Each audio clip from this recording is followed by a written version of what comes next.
प्रभु राम देव भगवान अल्लाह खुदा ईश आदि नाम एक ही शक्ति के हैं।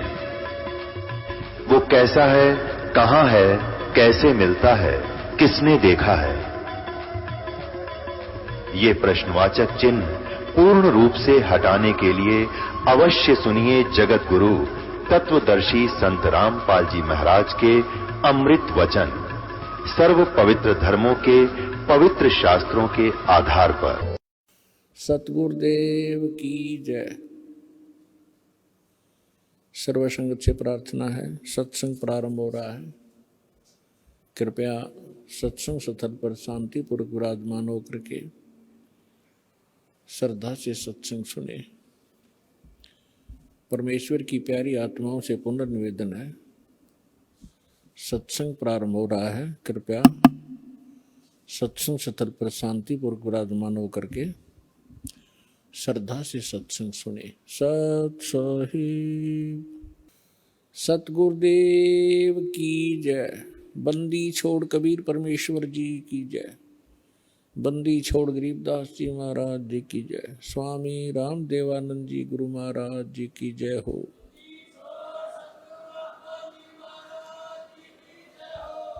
ग्रीव नमो नमो सतपुरुष को नमस्कार। गुरु की नहीं सुर नर मुनि जन साधुओं संतों सर्वसदी नहीं। सतगुरु साहेब संत सब डंडो तुम प्रणाम। आगे पीछे मध्य हुए तिनको जा कुर्बान।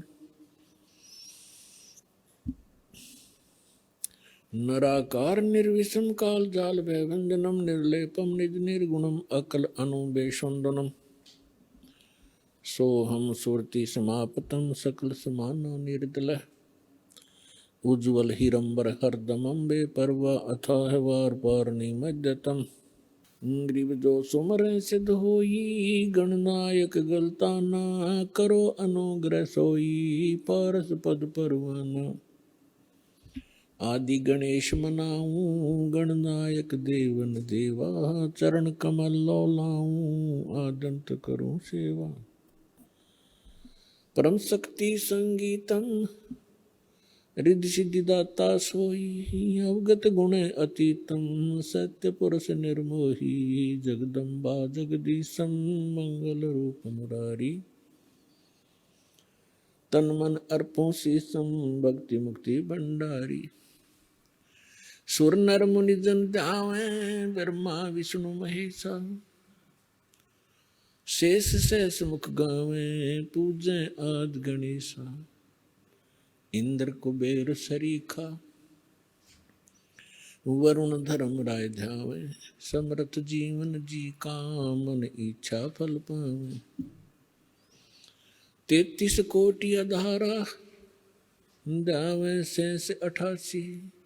उतरे बहुत जल पारा कट है यम की फांसी। 33 कोटि अधारा ध्यावे शेष 88। उतरे बहुत जल पारा कट है यम की फांसी। कर जोरूं विनती करूं धरूं चरण पर शीस। गुरु जी राम देवानंद जी महाराज ने दियो नाम बख्शीस। कोटि कोटि सिजदा करूं कोटि कोटि प्रणाम। चरण कमल में राखियो मैं बंदी जाम गुलाम। कुत्ता हूँ गुरुदेव का रामपाल दास का नाम। गले प्रेम की जेवड़ी जाखे चोभा जाऊं मैं। तो करो तो बावड़ू दूर दूर करो तो जाऊं। जो राखो त्यों ही रहूं जो देवो सो खाऊं। परम पिता परमात्मा पूर्ण ब्रह्म सारी सृष्टि के रचनहार कबीर देव, कबीर साहिब, कबीर परमेश्वर जी की असीम रजा से आप सभी पुण्यात्माएं ये अमृत ज्ञान सुनने के लिए उपस्थित हुए।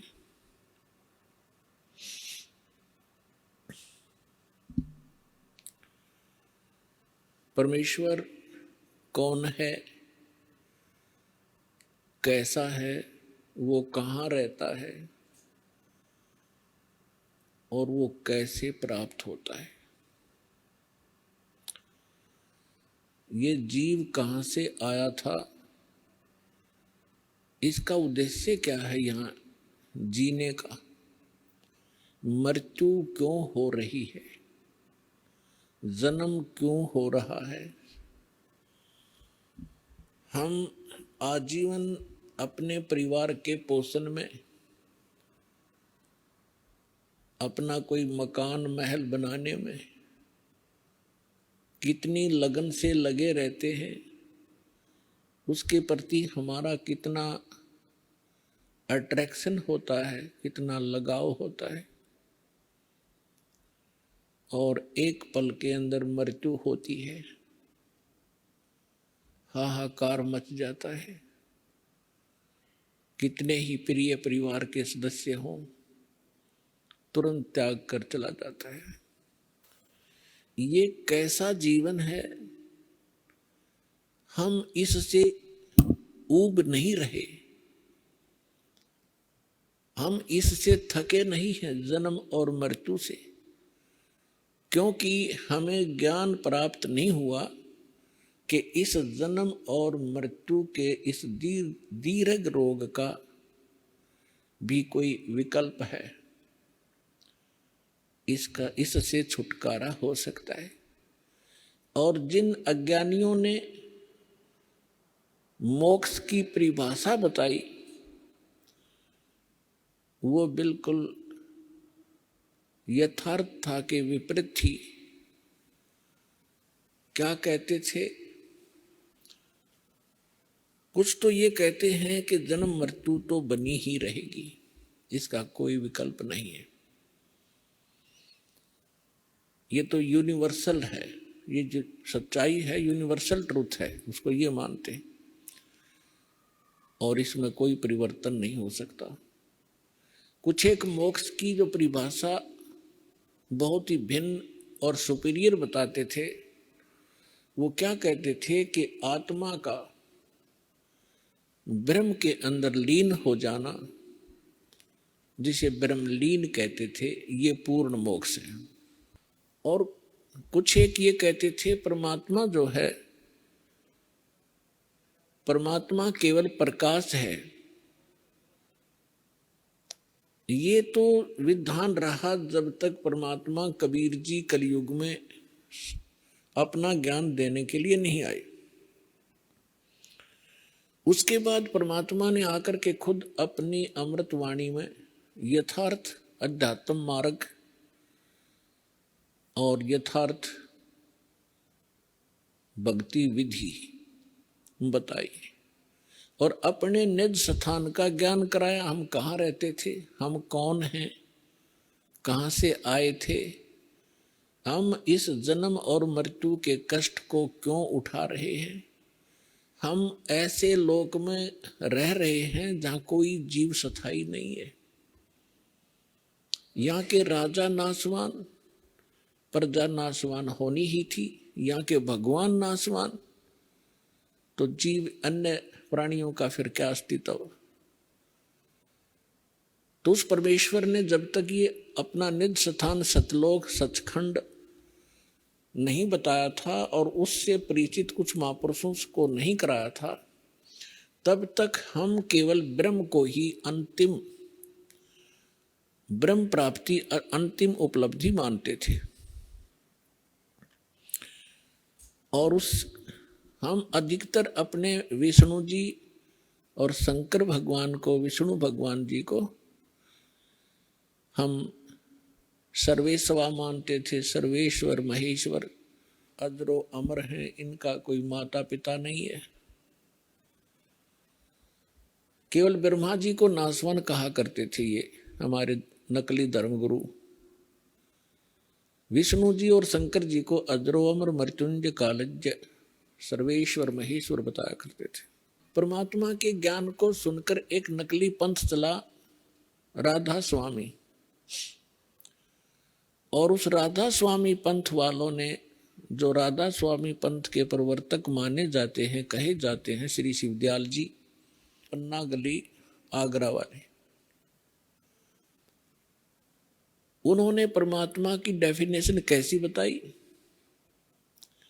मूर्खों को भी हंसी आवे उस परम धनी की बताई डेफिनेशन को यदि आपको भी सुनाएं, दिखाएंगे।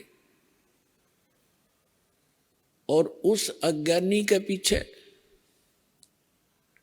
करोड़ों की संख्या में भोली आत्मा लग गई उसको परम संत मान के, क्योंकि उसने कुछ पहले से भिन्न ज्ञान दिया अध्यात्म। उसने क्या बताया कि सतलोक है,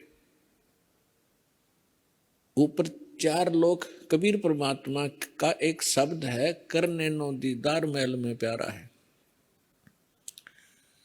उसको पढ़कर अपने अज्ञान के आधार से उसको डिफाइन किया, उसका अनुवाद किया। उसमें पढ़कर के उसने क्या सुनाया कि एक सतलोक है, फिर अलख लोक है, फिर अगम लोक है, फिर अकय अनामी लोक है। उसके बाद फिर उसके अनुयायियों ने क्या बनाया कि सतलोक है, अलख लोक है, अगम लोक है, अनामी लोक है, और उससे ऊपर साडा राधा स्वामी लोक है। यानी और 5वां घट दिया उन्होंने अपनी अज्ञानता के कारण। और श्री शिवदयाल जी को वो राधा स्वामी कहने लग गए, क्योंकि श्री शिवदयाल जी की धर्म पत्नी का नाम नारायणी देवी था। उसको प्यार से लोग, अन्य श्रद्धालु राधा जी कहा करते थे, और शिवदयाल जी को श्री कृष्ण माना करते थे। इसलिए श्री शिवदयाल जी को राधा स्वामी कहने लगे। जैसे कोई उमा स्वामी कहता है, उमा स्वामी, उमा का स्वामी कौन? भगवान शंकर। उमा स्वामी जो है, उमा स्वामी कहने का तात्पर्य है श्री शंकर जी को संबोधित कर रहा है वो व्यक्ति जो उमा स्वामी कह रहा है, यानी उमा का पति। राधा स्वामी, ये राधा का पति श्री शिवदयाल जी थे। अब श्री शिवदयाल जी क्या थे? श्री शिवदयाल जी कैसा अध्यात्म ज्ञान रखते थे और क्या उनकी भक्ति विधि थी? पुण्यात्मा, दास को रोना आता है कई बार कि ऐसे मूर्ख आदमी के पीछे और ऐसे एजुकेटेड व्यक्ति फंसे पड़े, क्योंकि उन्होंने उस राधा स्वामी को, शिवदयाल जी को परम धनी और पहुंचा हुआ मान लिया कि अध्यात्म मार्ग में ये बहुत ऊंचे पहुंच गए। और जिस कारण से उन्होंने कोई भी ऑब्जेक्शन नहीं किया, क्योंकि जैसे डॉक्टर होता है, अब डॉक्टर की पढ़ाई अलग है, इंजीनियरिंग की पढ़ाई अलग है। अब इंजीनियर चाहे चीफ इंजीनियर हो, वो रोगी हो जाता है और कहीं उसको बोर्ड मिलता है डॉक्टर, तो उसके पास चला जाता है और उसने अच्छी उपाधि लगा रखी हो, MBBS, MD, फलाना, सर्जन, तो फिर तो कहना ही क्या। अब वो चीफ इंजीनियर उसके डॉक्टर समझकर जाता है, उसको जो भी वो टैबलेट देता है वो खाता है, राहत मिले ना मिले उसके भाग की बात है। यदि वो डॉक्टर है तो राहत मिलेगी, डॉक्टर नहीं है तो उस चीफ इंजीनियर को ये कोई वो नहीं होगा कि ये डॉक्टर नहीं है, क्योंकि उसकी पढ़ाई और मेडिसिन के बारे में अननोन है, अनभिज्ञ है। ठीक इसी प्रकार इस ग्रुप के अंदर जैसे हाईली एजुकेटेड व्यक्ति भी हैं, जैसे आईएएस, आईपीएस, कर्नल, मिलिट्री के जो कर्नल, लेफ्टिनेंट, तहसीलदार, एसडीएम, जज, अब उन्होंने वो पढ़ाई अलग पढ़ी हुई है और ये अध्यात्म पढ़ाई अलग है, भिन्न है। इन्होंने इसको राधा स्वामी के पंथ के प्रवर्तक को, श्री शिवदयाल जी को एक महापुरुष और पहुंचा हुआ संत मान के समर्पण कर रखा है। इन्होंने जो ज्ञान दिया है वो सही होगा, क्योंकि ये इसी मार्ग के व्यक्ति हैं। अपने आत्माओं, डॉक्टर की इक्वेशन को, डॉक्टर की मेडिसिन को डॉक्टर ही बता सकता है ये उस रोग की है कि नहीं है। और दूसरी पहचान उसकी होती है कि जिस रोग की मेडिसिन होती है वो कहीं ना कहीं बुक के अंदर भी लिखी होती है। तो जैसे कोई एक व्यक्ति बताता है कि इस रोग की टेबलेट ये होती है, दूसरा बताता है कि नहीं ये होती है, तो उनका फैसला किया जाता है कि उसमें कौन सा साल्ट है और इस रोग में कौन सा साल्ट काम करता है। तो डॉक्टर ही उसकी पहचान बताते हैं और फिर भी नहीं कोई तसल्ली होती है, सब यकीन होता है, तो उस बुक से मेल किया जाता है कि देखिएगा ये मेडिसिन है और इसके गुण धर्म है, तब फैसला होता है। तो ठीक इसी प्रकार ये दास भी एक आध्यात्मिक टीचर है और जितने भी धर्मगुरु हैं ये सभी आध्यात्मिक टीचर वर्तमान के हैं, कहलाते हैं। कोई सतगुरु कहलाता है, कोई मंडलेश्वर बना हुआ है, कोई आचार्य, कोई शंकराचार्य, ये सभी आध्यात्मिक गुरु हैं। अब जो व्यक्ति अपने सिलेबस से परिचित नहीं है, सिलेबस यानी पाठ्यक्रम से, तो वो टीचर नहीं है। बेशक से वो भोले विद्यार्थी उसको अध्यापक और टीचर कहते रहे, यदि वो अपने सिलेबस से परिचित नहीं है तो वो टीचर नहीं है। तो जितने भी अपने धर्म गुरु हुए हैं, विशेषकर हिंदू धर्म से हम खूब परिचित हैं, और जितने भी आज तक ऋषि महर्षि हुए हैं, इंक्लूडिंग ब्रह्मा विष्णु महेश, जिनको हम भगवान मानकर पूजा किया करते थे, इनको भी अध्यात्म मार्ग, यथार्थ अध्यात्म मार्ग नहीं है। केवल उन महापुरुषों को छोड़कर जिनको परमात्मा स्वयं आकर मिले थे, उनको अपने यथार्थ स्थान सचखंड सतलोक में लेकर गए थे और उस अपने से परिचित करवा के उनको वापस छोड़ा था। वो महापुरुष कौन कौन है? आदरणीय धर्मदास साहिब जी, आदरणीय मलुकदास साहिब जी, आदरणीय नानक देव साहिब जी, जो सिख धर्म के प्रवर्तक माने जाते, आदरणीय दादू साहिब जी, आदरणीय गरीबदास साहिब जी, गांव छुडानी, जिला झज्जर, हरियाणा वाले, आदरणीय गीसा दास साहिब जी, गांव खेखड़ा, और जिला अब बागपुर हो गया है, पहले मेरठ था, ये उत्तर प्रदेश वाले, आदरणीय स्वामी रामानंद जी, काशी वाले, बनारस वाले। इन महापुरुषों को परमात्मा सीधे मिले जैसा परमेश्वर का विधान है। वेदों में प्रमाण है कि वो परमात्मा सचखंड में रहता है, ऊपर के लोक में, तेजों में लोक में रहता है। वहां पर एक बहुत बड़े गुम्बज में, एक बहुत बड़े सिंहासन पर और मुकुट समेत विराजमान है, जैसे राजा विराजमान होता है अपने तख्त पर, अपने सिंहासन पर। ऊपर छत्र है उस मालिक के सिर पे। परमात्मा मनुष्य सदृश्य है, नर आकार है। वो वहां से गति करके आता है, वहां से चलकर आता है, सशरीर आते हैं भगवान और अच्छी आत्माओं को मिलते हैं, दृढ़ भक्तों को मिलते हैं। वेद प्रमाणित कर रहे हैं कि परमात्मा ऐसी लीला करता है। और पुण्यात्माओं, विश्व का कोई भी व्यक्ति ऐसा नहीं है जो वेदों को, श्रीमद् भगवत गीता को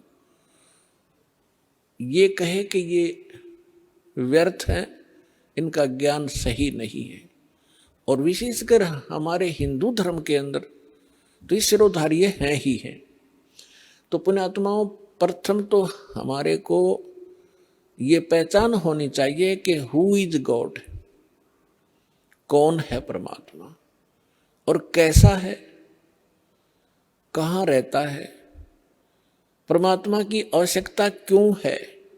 उसके पाने के लिए राजाओं ने राज त्याग दिए और ऋषि महर्षियों ने आजीवन अपनी साधना करके शरीर खत्म कर दिए। तो कैसा है वो भगवान, कैसा है वो स्थान जिसके लिए ऐसी नौबत सहन करनी पड़ी और लगे रहे, आज तक हम लग रहे हैं। तो इसलिए वो फिर मिलता कैसे है? जिस समय आपके ये सभी शंका समाधान हो जाएंगे, सभी कंसेप्ट क्लियर हो जाएंगे, तब तो आप भगत बनोगे। श्रीमद् भगवत गीता अध्याय नंबर 2 के श्लोक नंबर 53 में कहा है कि अर्जुन, जिस समय तेरी बुद्धि भिन्न भिन्न प्रकार के भ्रमित करने वाले वचनों से हटकर एक अध्यात्म ज्ञान पर स्थिर होगी, परमात्म ज्ञान पर स्थिर होगी, तब तो तू योगी बनेगा। गीता अध्याय नंबर 2 के श्लोक नंबर 53 में कहा है कि अब देखिएगा, थोड़ा आपके रूप कराते हैं। ये है श्रीमद् भगवत गीता, गीता प्रेस गोरखपुर से प्रकाशित है और जयदयाल गोविंद का इसके अनुवादक है। गीता प्रेस गोरखपुर से प्रकाशित है। इसके अध्याय नंबर 2 के और श्लोक नंबर 53 में क्या लिखा है कि भांति भांति के वचनों को सुनने से विचलित हुई तेरी बुद्धि जब परमात्मा में अचल स्थिर ठहर जाएगी, तब तू योग को प्राप्त हो जाएगा। अब गीता अध्याय नंबर 2 के श्लोक नंबर 46 में क्या कहा कि अर्जुन, जिस प्रकार बहुत बड़े जलाशय की प्राप्ति के उपरांत व्यक्ति की आस्था छोटे जलाशय में रह जाती है, यानी बहुत बड़ी झील मिल जाने पर, पहले जिस समय श्रीमद् भगवत गीता का ज्ञान बोला गया था, उस समय पूरे विश्व में सभी मानव इन सरोवरों के किनारे ही बसा करते थे, तालाबों के किनारे बसा करते थे, उसी से पीते थे, उसी से नहाते धोते थे, स्वच्छ जल होते थे, वर्षा खूब होती थी, वृक्ष बहुत ज्यादा होते थे और वृक्षों पर वर्षा होकर के जड़ी बूटियां के साथ जल इकट्ठा हो, जड़ी बूटियों पर वर्षा होकर के वो जल बहुत ही अच्छा, निर्मल और निरोगा होता था। वो एक तालाब, सरोवर या झील का रूप धारण कर लेता था और सभी उस पर आश्रित व्यक्ति जो भी जहां बसा है, यदि कोई छोटे जलाशय पर बसा है तो उसके लिए वो जलाशय उसका जीवन दाता है, उसके आश्रय वो जी रहा है। और उस छोटे सरोवर में, छोटे जलाशय में, छोटे तालाब में 1 वर्ष वर्षा नहीं होती है तो उसका जल सूख जाता है, तो उस पर आश्रित व्यक्ति दुखी हो जाते हैं, उनको त्राही त्राही मच जाती है और वो विनाश को प्राप्त हो जाते हैं। ऐसा उस पर आश्रित व्यक्तियों को भी पता होता है कि यदि वर्षा नहीं हुई 1 वर्ष तो अकाल गिर जाता है और अकाल में सैकड़ों, हजारों, लाखों की संख्या में प्राणी मर जाते थे। अब गीता अध्याय नंबर 2 का श्लोक नंबर 46 क्या कहना चाहता है, क्या बताना चाहते हैं कि उन व्यक्तियों को जो उस छोटे जलाशय पर आश्रित हैं और उनको कहीं आसपास पता लग जाए कि वहां बहुत बड़ी झील है, सरोवर है, और जिसमें 10 वर्ष वर्षा ना हो तो भी जल उसका समाप्त नहीं होता, तो वो व्यक्ति तुरंत उस छोटे जलाशय को त्याग और सरोवर उस झील के किनारे जाकर जाना पसंद करेंगे, तुरंत चले जाएंगे। अब ये क्या बताना चाहते हैं कि श्रीमद् भगवत गीता हमें एक निर्णायक ज्ञान दे रहे हैं, ये पवित्र सदग्रंथ ये बताना चाह रहे हैं इसके अंदर कि जब आप जैसे आप जिन भगवानों पर आश्रित हैं, श्री विष्णु जी, श्री शंकर भगवान जी या अन्य देवी देवता, कोई माता और मसानियों पर, अब जो माता और मसानियों पर है वो तो बहुत निमन सत्र की कहानी होगी। ये 3 देवता माने जाते हैं, श्री ब्रह्मा जी रजगुण, श्री विष्णु जी सतगुण, श्री शिव जी तमगुण। जो इन तक आश्रित हैं तो इनकी क्या स्थिति है, वो कितने सुखी हैं, कितने सुरक्षित हैं। और इनसे ऊपर जिनकी बुद्धि उठी है, अपने आप को ज्यादा सुपीरियर माना करते थे, वो कहते थे हम ब्रह्म पूजा करते हैं, हम ब्रह्मा विष्णु महेश की पूजा नहीं करते। तो ब्रह्म क्या स्थिति है, ब्रह्म क्या है, ब्रह्म कौन है, किसको ब्रह्म कहते हैं?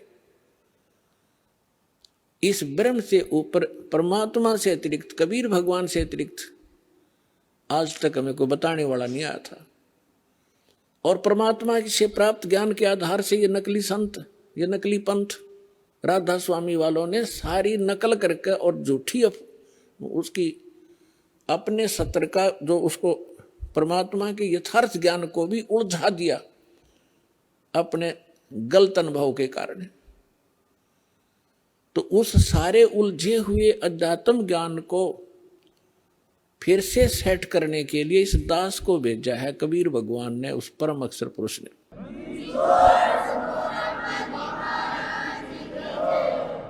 और उसके विषय में परमात्मा ने, कबीर साहब ने कहा कि 9 मन सूत उलझिया, ये ऋषि रहे जखमार, और सतगुरु ऐसा सुलझा दे, उलझा ना दूजी बार।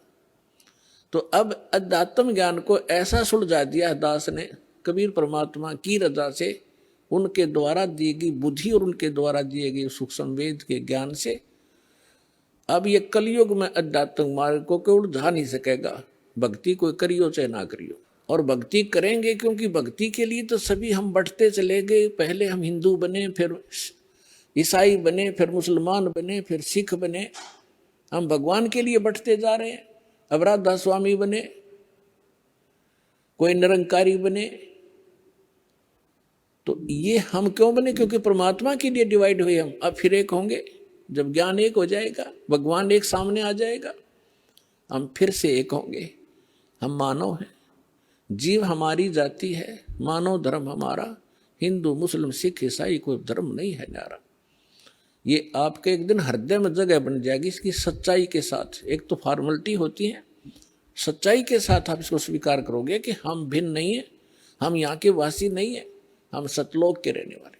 अब जो प्रसंग चल रहा है, गीता अध्याय नंबर 2 के श्लोक नंबर 46 में कहा है कि छोटे जलाशय पर कोई आश्रित व्यक्ति है और उसको बहुत बड़ा जलाशय यानी झील प्राप्त हो जाती है, तो उस छोटे बड़े जलाशय की प्राप्ति के उपरांत छोटे जलाशय में जैसा प्रयोजन रह जाता है, ठीक इसी प्रकार उस परमात्म ज्ञान की प्राप्ति के उपरांत, उस परमात्म ज्ञान की प्राप्ति के उपरांत, उस परम अक्षर ब्रह्म की यथार्थ मार्ग के, उस अध्यात्म मार्ग की प्राप्ति के उपरांत इन छोटे भगवानों में, अन्य भगवानों में जैसी आस्था रह जाएगी, ऐसी आस्था रह जाएगी जैसे छोटे जलाशय में रह जाती है बड़े जलाशय की प्राप्ति के उपरांत। अब कैसे? जैसे कोई छोटे तालाब पर आश्रित था, उसका अच्छा जल था, स्वस्थ जल था, स्वच्छ जल था, और उससे अपना जीवन निर्वाह कर रहे थे, लेकिन वो पर्याप्त नहीं था, सफिशिएंट नहीं था। उसको मालूम था 1 वर्ष वर्षा नहीं हुई तो त्राही त्राही करके परिवार नष्ट हो जाएंगे।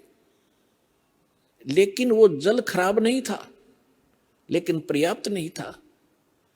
और जब वो झील मिल जाती है, वो जल वो वैसा, उससे भी स्वस्थ है, वो ऐसा ही है, लेकिन वो पर्याप्त है।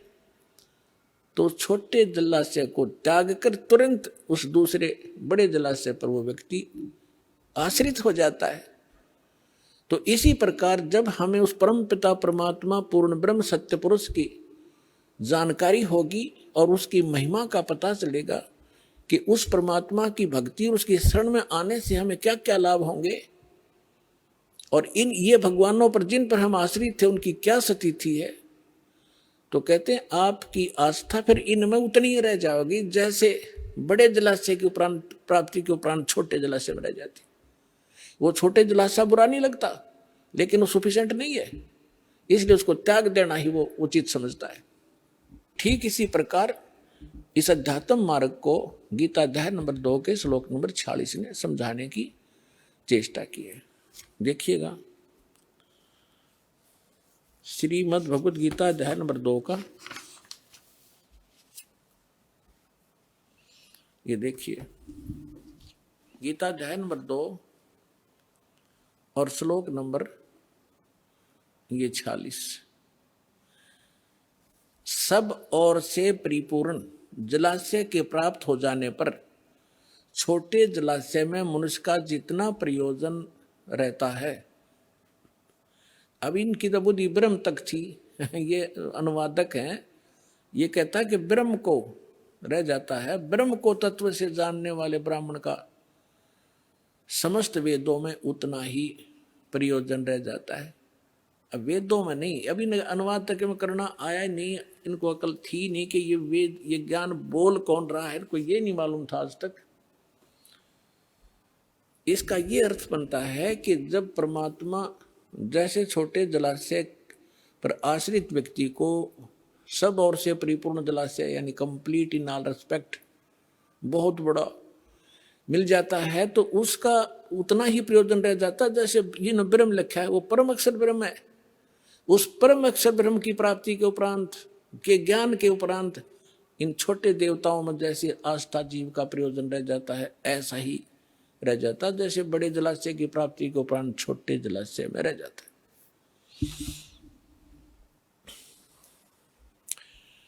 अपना आत्मा सबसे पहले हमने ये देखना होगा कि परमात्मा को कैसे पहचाने।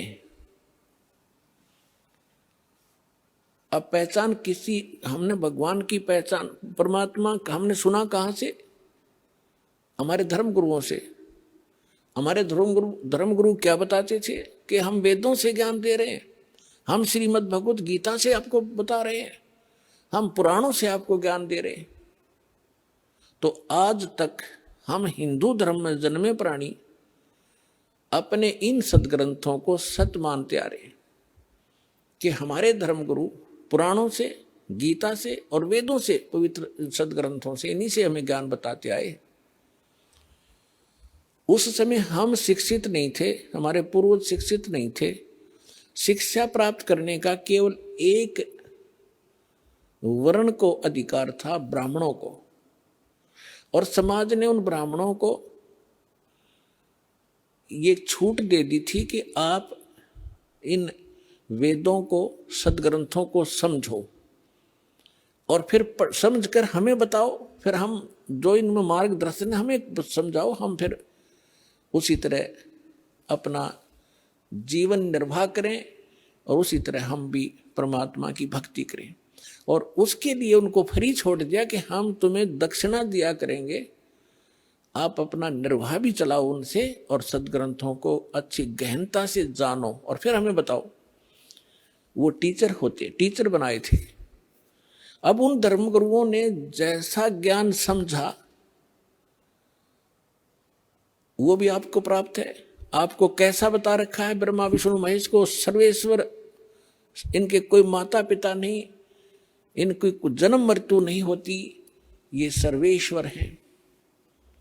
और कुछ एक ने क्या बताया कि ब्रह्म सुप्रीम पावर है। ब्रह्म अपने आत्मा,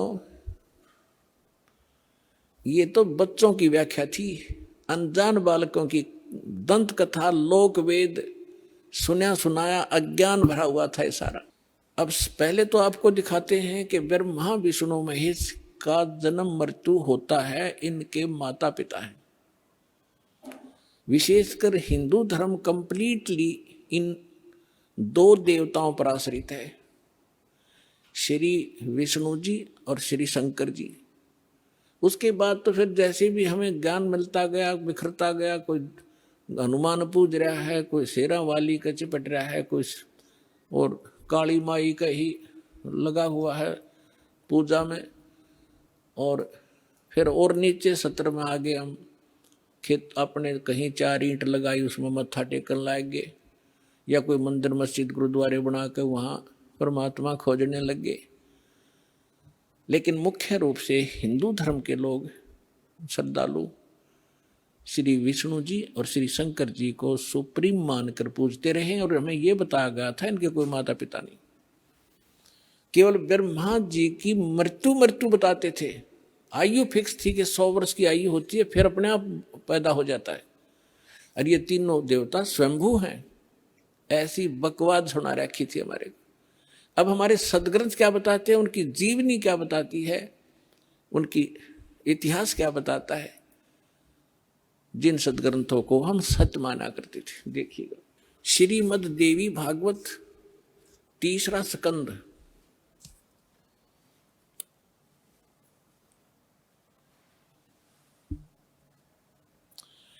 ये गीता प्रेस गोरखपुर से प्रकाशित है। ये देखिएगा, इसके ये सचित्र मोटा टाइप, केवल हिंदी, संपादक हनुमान प्रसाद पोदार, चिमनलाल गोस्वामी। और ये यहाँ से प्रकाशित है, मुद्रित और प्रकाशित। ये गीता प्रेस गोरखपुर से है। गीता भवन कार्यालय कोलकाता का संस्थान, गीता प्रेस गोरखपुर। इसके 123 पृष्ठ पर ले चलते हैं आपको, बिल्कुल 2 मिनट में सारी कहानी समझ में आ जाएगी। 123 पृष्ठ पे ये 3रा स्कंद। भगवान विष्णु अपनी माता दुर्गा की महिमा स्तुति करते हुए, उनकी स्तुति करते हुए बोल रहे हैं, तुम शुद्ध स्वरूपा हो, ये सारा संसार तुम इसे उद्भासित हो रहा है। मैं ब्रह्मा और शंकर हम सभी तुम्हारी कृपा से विद्यमान हैं। हमारा आविर्भाव माने जन्म, तिरोभाव माने मृत्यु। हमारा तो जन्म और मृत्यु हुआ करता है, केवल तुम ही नित्य हो, जगत जननी हो, प्रकृति और सनातनी देवी हो। ये प्रकृति शब्द याद रखना कि दुर्गा को प्रकृति भी कहते हैं।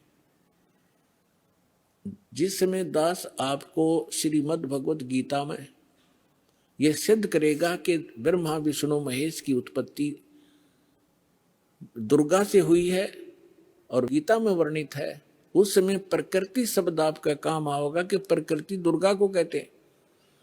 गीता के अंदर 2 प्रकृति बताई है, एक तो जड़ जैसे ये अग्नि वायु हवा आदि, और एक चेतन ये दुर्गा प्रकृति है।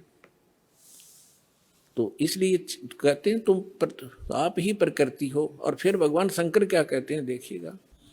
भगवान शंकर बोले, देवी यदि महाभाग विष्णु तुम ही से प्रकट हुए हैं, उनके बाद उत्पन्न होने वाले ब्रह्मा भी तुम्हारे बालक हुए, फिर मैं तमोगुणी लीला करने वाला, क्या तुम्हारा मैं तमोगुणी लीला करने वाला शंकर क्या तुम्हारी संतान नहीं हुआ? अर्थात मुझे भी उत्पन्न करने वाली तुम ही हो शिवे। संपूर्ण संसार की सृष्टि करने में तुम बड़ी चतुर हो। इस संसार की सृष्टि, स्थिति और संहार में तुम्हारे गुण सदा समर्थ हैं। उन्हीं तीनों गुणों से उत्पन्न हम ब्रह्मा विष्णु एवं शंकर नियमानुसार कार्य में तत्पर रहते हैं। अपनात्माओं, इस पवित्र पुराण के चंद पंक्तियों ने 4-5 कंसेप्ट क्लियर कर दिए। नंबर 1, ब्रह्मा विष्णु महेश की जन्म मृत्यु होती है, ये अविनाशी नहीं है। दूसरा ये कर दिया कि दुर्गा प्रकृति को कहते हैं। तीसरा ये हो गया कि प्रकृति दुर्गा इनकी माँ है। और चौथा ये हो गया कि रजगुण ब्रह्मा है, सतगुण विष्णु, तमगुण शिव जी। और 5वां ये हो गया कि ये भगवान केवल वर्क डन दे सकते हैं। जैसा जिसका कर्म है इसमें ये कोई परिवर्तन नहीं कर सकते। ये इससे सिद्ध हो गया। अब ये सिद्ध हो गया कि ब्रह्मा विष्णु महेश नासवान है। अब जो भगवान नासवान हैं और हम उनकी पूजा करते हैं तो हम भी नासवान है, क्योंकि हम वहीं जाएंगे जहां उनका लोक है। ब्रह्मा जी का उपासक ब्रह्मा जी के लोक में, विष्णु जी का उपासक विष्णु जी के लोक में, शिव जी का उपासक शिव जी के लोक में। और ये भगवान नासवान है और इनकी भी मृत्यु होगी, इनका लोक भी नाश होगा, तो फिर हम भी गए जन्म मृत्यु में। यानी हमें कंप्लीट मोक्ष नहीं हुआ, संपूर्ण मोक्ष नहीं हुआ। कौन सा मोक्ष? श्रीमद् भगवत गीता अध्याय नंबर 15 के श्लोक नंबर 1 से 4 में कहा है कि ये ऊपर को जड़ और नीचे को तीनों गुण रूपी शाखा वाला संसार रूपी वृक्ष है। और जो संत इसके सभी पार्ट्स को विभिन्न विभिन्न बता देगा वह तत्वदर्शी संत है, वेद के तात्पर्य को जानने वाला है। फिर बताया है कि उसके पश्चात गीता अध्याय नंबर 15 के श्लोक नंबर 4 में कहा है जब तत्वदर्शी संत मिल जाए उसके पश्चात परमेश्वर के उस परम पद की खोज करनी चाहिए जहां जाने के बाद साधक लौटकर कभी संसार में नहीं आते। और जिस परमेश्वर ने सभी ब्रह्मांडों की रचना की है, अर्थात जिस परमेश्वर से संसार रूपी वृक्ष की प्रवृत्ति विस्तार को प्राप्त हुई है, भावार्थ है कि जिसने सब ब्रह्मांडों की रचना की है वो कंप्लीट गॉड है, वो पूर्ण परमात्मा है। केवल उसी की भक्ति करो, गीता ज्ञानदाता स्पष्ट कर रहा है। और फिर कहता है कि अर्जुन चौथे अध्याय के 5 और 9 श्लोक में, दूसरे अध्याय के 12 श्लोक में गीता जी में, और 10वें अध्याय के दूसरे श्लोक में गीता ज्ञानदाता कहता अर्जुन तेरे और मेरे बहुत जन्म हो चुके हैं, तू नहीं जानता मैं जानता हूं। अब जैसे हम श्री कृष्ण जी को मानकर चलें कि श्री कृष्ण जी गीता का ज्ञान दे रहा है, इन अज्ञानियों के आधार से हम चलें तो भी गीता ज्ञानदाता तो अपने आप को कह रहा है मैं नासवान हूं, मेरी जन्म मृत्यु होती है। जिसकी स्वयं जन्म मृत्यु होती है और उसके उपासकों की भी जन्म मृत्यु होगी। गीता अध्याय नंबर 18 के श्लोक नंबर 62 में कहा, इसलिए कहा कि अर्जुन तू सर्वभाव से उस परमेश्वर की शरण में जा, उसकी कृपा, उस परमेश्वर की कृपा से तो परम शांति को और सनातन परम धाम को प्राप्त हो। और उसकी शरण में जाने से तेरा कंप्लीट पूर्ण मोक्ष होगा। अब वो परमात्मा कौन है, कैसा है, कहां रहता है, इसकी जानकारी कहां है? गीता अध्याय नंबर 4 के श्लोक नंबर 25 से लेकर 31 तक गीता ज्ञानदाता ने जानकारी दी है कि कोई तो केवल देवताओं की पूजा करके निश्चिंत है और कोई स्वाध्याय करता है, जैसे कोई गीता का पाठ कर लेता है, कोई वेदों का कुछ मंत्र घोट लिए उनको रिपीट करता रहता है, स्वाध्याय करता रहता है, आवर्ती करता रहता है। और कोई केवल योग अभ्यास ही करता है, कोई प्राण अपान, इसकी अपान की क्रिया को, जैसे कुछ कहते हैं कि श्वास पर ध्यान रखो, बाहर आ रहा है अंदर जा रहा है, कोई बात हुई, ना ध्यान रखोगे तब भी ये तो आ जा रहा है। तो कहने का भाव ये है कि ये इस प्रकार की जो साधना करते हैं, कोई तपस्या करते हैं, घोर तप करते हैं, सब अपनी अपनी साधना को पाप नाशक जानते हैं। यानी वो जो साधना जो कर रहा है उसने अंतिम मान रहा है, सही मान रहा है, यथार्थ मान रहा है। फिर तुरंत कहा चौथे अध्याय के 32वें श्लोक में कि अर्जुन इन यज्ञों यानी धार्मिक अनुष्ठानों की जानकारी उस सच्चिदानंद घन ब्रह्म ने, सच्चिदानंद घन ब्रह्म ने, यानी पूर्ण परमात्मा ने, परम अक्षर ब्रह्म ने स्वयं आकर बताई है, अपनी अमृत वाणी में बोल के, अपने मुख कमल से बोलकर जो वाणी कही है वो सच्चिदानंद घन ब्रह्म की वाणी कहलाती है, कबीर वाणी है वो। उसमें इन अध्यात्म यज्ञों का, अनुष्ठानों की विस्तार से जानकारी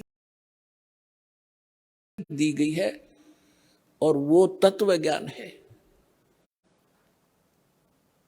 उसके जानने के बाद तो सब पाप कर्मों से मुक्त हो जाएगा। अब चौथे अध्याय के 34वें श्लोक में कहा कि अर्जुन, उस तत्व ज्ञान को जो सच्चिदानंद घन ब्रह्म स्वयं अपने मुख कमल से आकर बोलता है, वो तत्व ज्ञान है। अपनी अमृत वाणी में बोलता है, अपने मुख से बोलता है, वो तत्व ज्ञान है। और उस तत्व ज्ञान को तू तत्वदर्शी संतों के पास जाकर समझ। उनको दंडवत प्रणाम करने से, कपट छोड़कर उनकी सेवा करने से वह तत्वदर्शी संत तुझे तत्व ज्ञान का उपदेश करेंगे। अपने आत्माओं, ये श्री मद् भगवत गीता का अनुवाद कर्ताओं ने अपनी बुद्धि को श्री कृष्ण जी पर फिट रखा कि श्री कृष्ण जी गीता का ज्ञान दे रहे हैं, श्री कृष्ण जी परब्रह्म हैं, श्री कृष्ण जी ही पूर्ण ब्रह्म है। और इसी को आधार मानकर गीता जी का अनर्थ कर डाला इन्होंने अनुवादों का। अनुत्तम को और सर्वश्रेष्ठ लिख दिया। अनुत्तम शब्द एक चौथी कक्षा के बच्चे ने पूछ ले, भाई बेड अंग्रेजी में पूछ ले किसी बच्चे को, गुड किसे कहते हैं और बेड किसे कहते हैं, उत्तम किसे कहते हैं, अनुत्तम किसे कहते हैं। उत्तम श्रेष्ठ, अनुत्तम अश्रेष्ठ, घटिया। अरे ननाड़ियों ने, अज्ञानियों ने, अनुवादकर्ताओं ने अनुत्तम शब्द का अर्थ कर दिया जिससे उत्तम कोई और ना हो। है तेरा गजब भैया। अब थोड़ी सी झलक दिखाते हैं आपको कि गीता अध्याय नंबर 7 के श्लोक नंबर 12 से लेकर आपको 19 तक जानकारी देंगे आज। और जिसको सुनकर जो देखो पुण्यात्माओं, ये सत्संग है और ये ऐसा ज्ञान है, इसको समझने के बाद फिर संसार में कुछ भी समझना शेष नहीं रहेगा। पुण्यात्माओं, आप विद्यार्थी हैं, पूरे विश्व के मानव। आपको पोशाक अलग से मिली है। ये शरीर क्या है? एक तोला है। ये कवर हमारे ओरिजिनल शरीर के ऊपर, जो सूक्ष्म शरीर है उसके ऊपर ये कवर है, एक कपड़ा है। संतों ने इसको चोला कहा है। वस्त्र, गीता जी में इसको वस्त्र कहा है कि जैसे व्यक्ति पुराने वस्त्र त्याग कर नए वस्त्र ग्रहण कर लेता है, ये शरीर ऐसा है। तो ये जो ड्रेस आपको मिली है मानव वाली, आप विद्यार्थी हैं और आप अपना उद्देश्य भूल चुके हो, क्योंकि आपको टीचर ठीक नहीं मिला।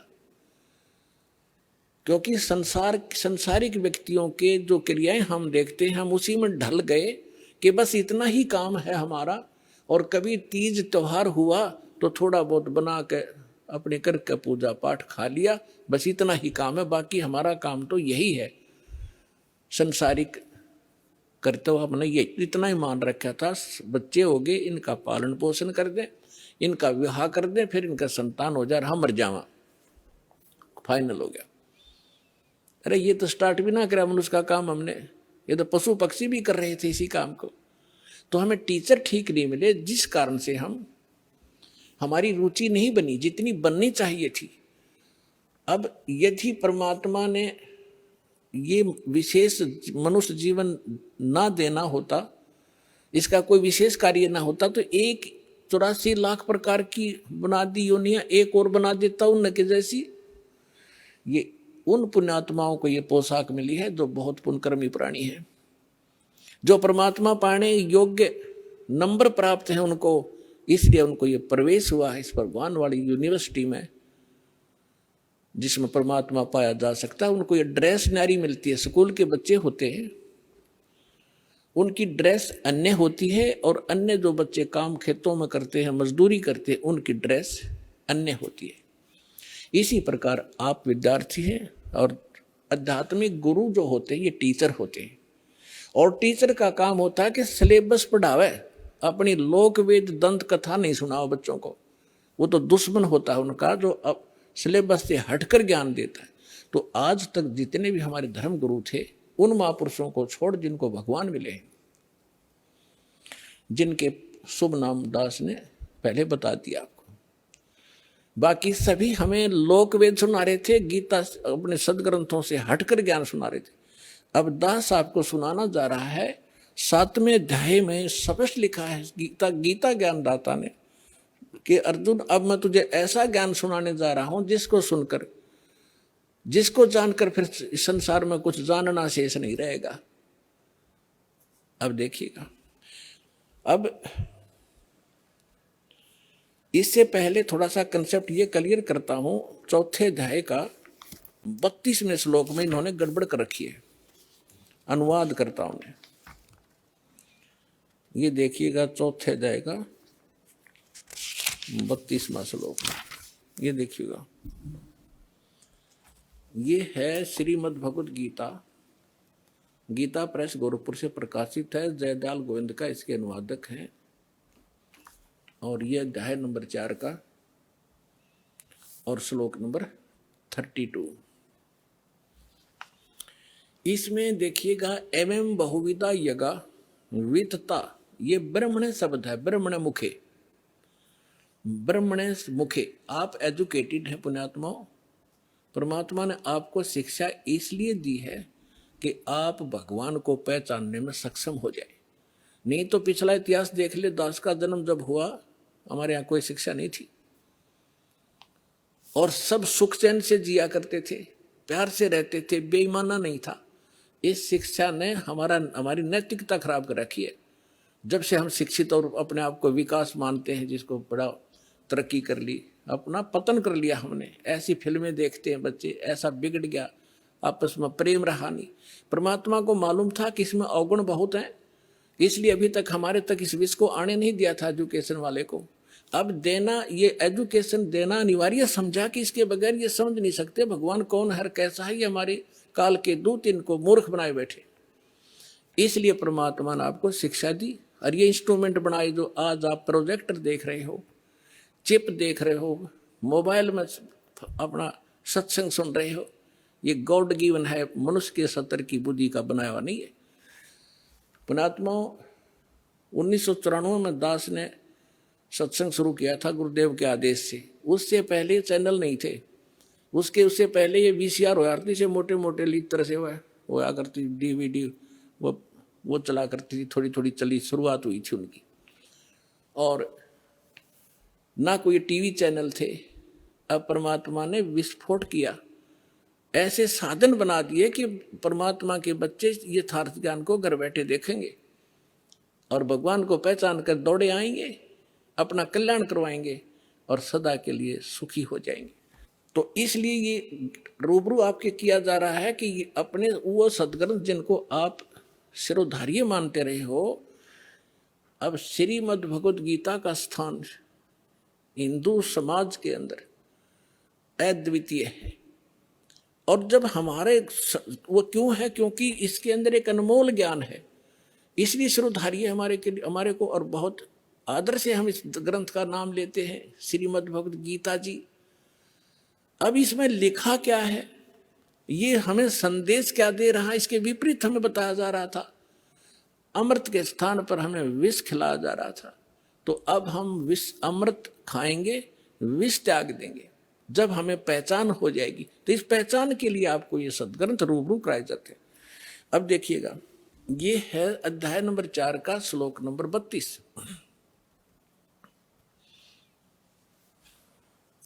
इसमें ये है एवं बहुविधा यज्ञा वितता ब्रह्मण मुखे, ये ब्रह्मण मुखे शब्द है। कर्मजान विधितान सर्वान एवं ज्ञातवा विमोक्षसे, इसका अर्थ इन्होंने कैसा किया है कि इस प्रकार और भी बहुत तरह के यज्ञ, यज्ञ माने धार्मिक अनुष्ठान, इन्होंने ब्रह्मण मुखे का अर्थ या अनर्थ कर दिया, वेद की वाणी बोल दी, लिख दिया।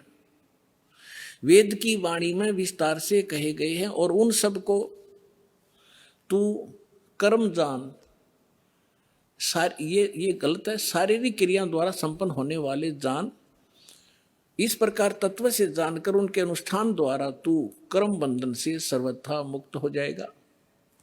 अब इन्होंने जो गड़बड़ की है यहाँ की है, ब्रह्मण मुखे का अर्थ कर दिया वेद की वाणी।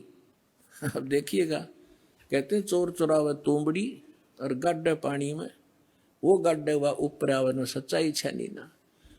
अब किसी चोर ने किसी का तुम्बा चुरा लिया और उसने छुपाने की कोई जगह पाई ना, पानी में छोड़ा नीचे और बाहर बैठ जाकर इतनी देर में फिर आ ले ऊपर, वो फिर दबे, वो फिर कितना चमक जाए थोड़ा सा ऊपर ने। तो इन्होंने कोशिश बहुत की है सच्चाई को उस तुम्बे की तरह जल में छुपाने की, पर छुपा नहीं करता जल में तुम्बा। तो अब देखिएगा गीता अध्याय नंबर 17 के श्लोक नंबर 23 में यही शब्द है ब्रह्मण। यहां इन्होंने अनुवाद ठीक कर दिया। ये देखिएगा अध्याय नंबर 17 का श्रीमद् भगवद गीता और श्लोक नंबर 23 में ओम तत्सत इति निर्देश है। ये ब्रह्मण शब्द है। ब्रह्मण त्रिविध समर्थ है। ब्राह्मणा तेन वेदा च यगा च विहिता पुरा। इसका अर्थ इन्होंने सही किया यहाँ पर। ओम ओम तत् तत् सत सत, ऐसे यह है 3 प्रकार का ब्रह्मण माने सच्चिदानंद घन ब्रह्म का नाम कहा है। ये ब्रह्मण का अर्थ ये है असली। ब्रह्मण माने सच्चिदानंद घन ब्रह्म। अपने आत्मा ब्रह्म का अर्थ वैसे तो परमात्मा होता है, लेकिन ब्रह्म से जैसे ईश माने क्या होता है? स्वामी, मालिक, परमात्मा। ईश कहो, ब्रह्म कहो। अब फिर परब्रह्म शब्द हो रहा है, हमने सुनने को मिला परब्रह्म, यानी इससे नेक्स्ट ब्रह्म, ब्रह्म से नेक्स्ट। जैसे एक दादा, एक परदादा, दादाजी से दूसरा दादा, नेक्स्ट ग्रैंडफादर। तो ब्रह्म, फिर परब्रह्म, फिर हमने सुना है पूर्ण ब्रह्म, और महापुरुषों की वाणी में हमने सुना है पार ब्रह्म। पार ब्रह्म का अर्थ है कंप्लीट, सबके पार, सबसे पार वाला, सबसे आखिर वाला। तो श्रीमद् भगवत गीता अध्याय नंबर 15 के श्लोक नंबर 16 और 17 में 3 पुरुष है। पुरुष कहो, राम कहो, ईश कहो, ब्रह्म कहो। अब जैसे ब्रह्म, फिर परब्रह्म और फिर पूर्ण ब्रह्म, इसी प्रकार गीता जी में 3 पुरुष बताए हैं 15वें अध्याय के 16 और 17 में। अब पहले वहां ले चलते हैं आपको, फिर ये सारा ज्ञान आपका समझ में आओगा। अपना आत्मा इतने एजुकेट इंटेलिजेंट मानव बना है आज। इन कंप्यूटर को घुमा रहे हैं छोटे छोटे बेटे और बेटियां। इन मोबाइलों में ऐसे सिस्टम है, इनको बड़ी अच्छी तरह से सेट कर चला लेते हैं। अरे अध्यात्म मार्ग में सब तो पिछड़ गए हम। अब हम अध्यात्म मार्ग में ऊपर आएंगे, पूरा विश्व सुखी होगा, आप भी सुखी होगे, आत्मिक शांति होगी। जो परमात्मा काम किया करता, परमात्मा आपके साथ रहेगा, आपको वो सुख देगा।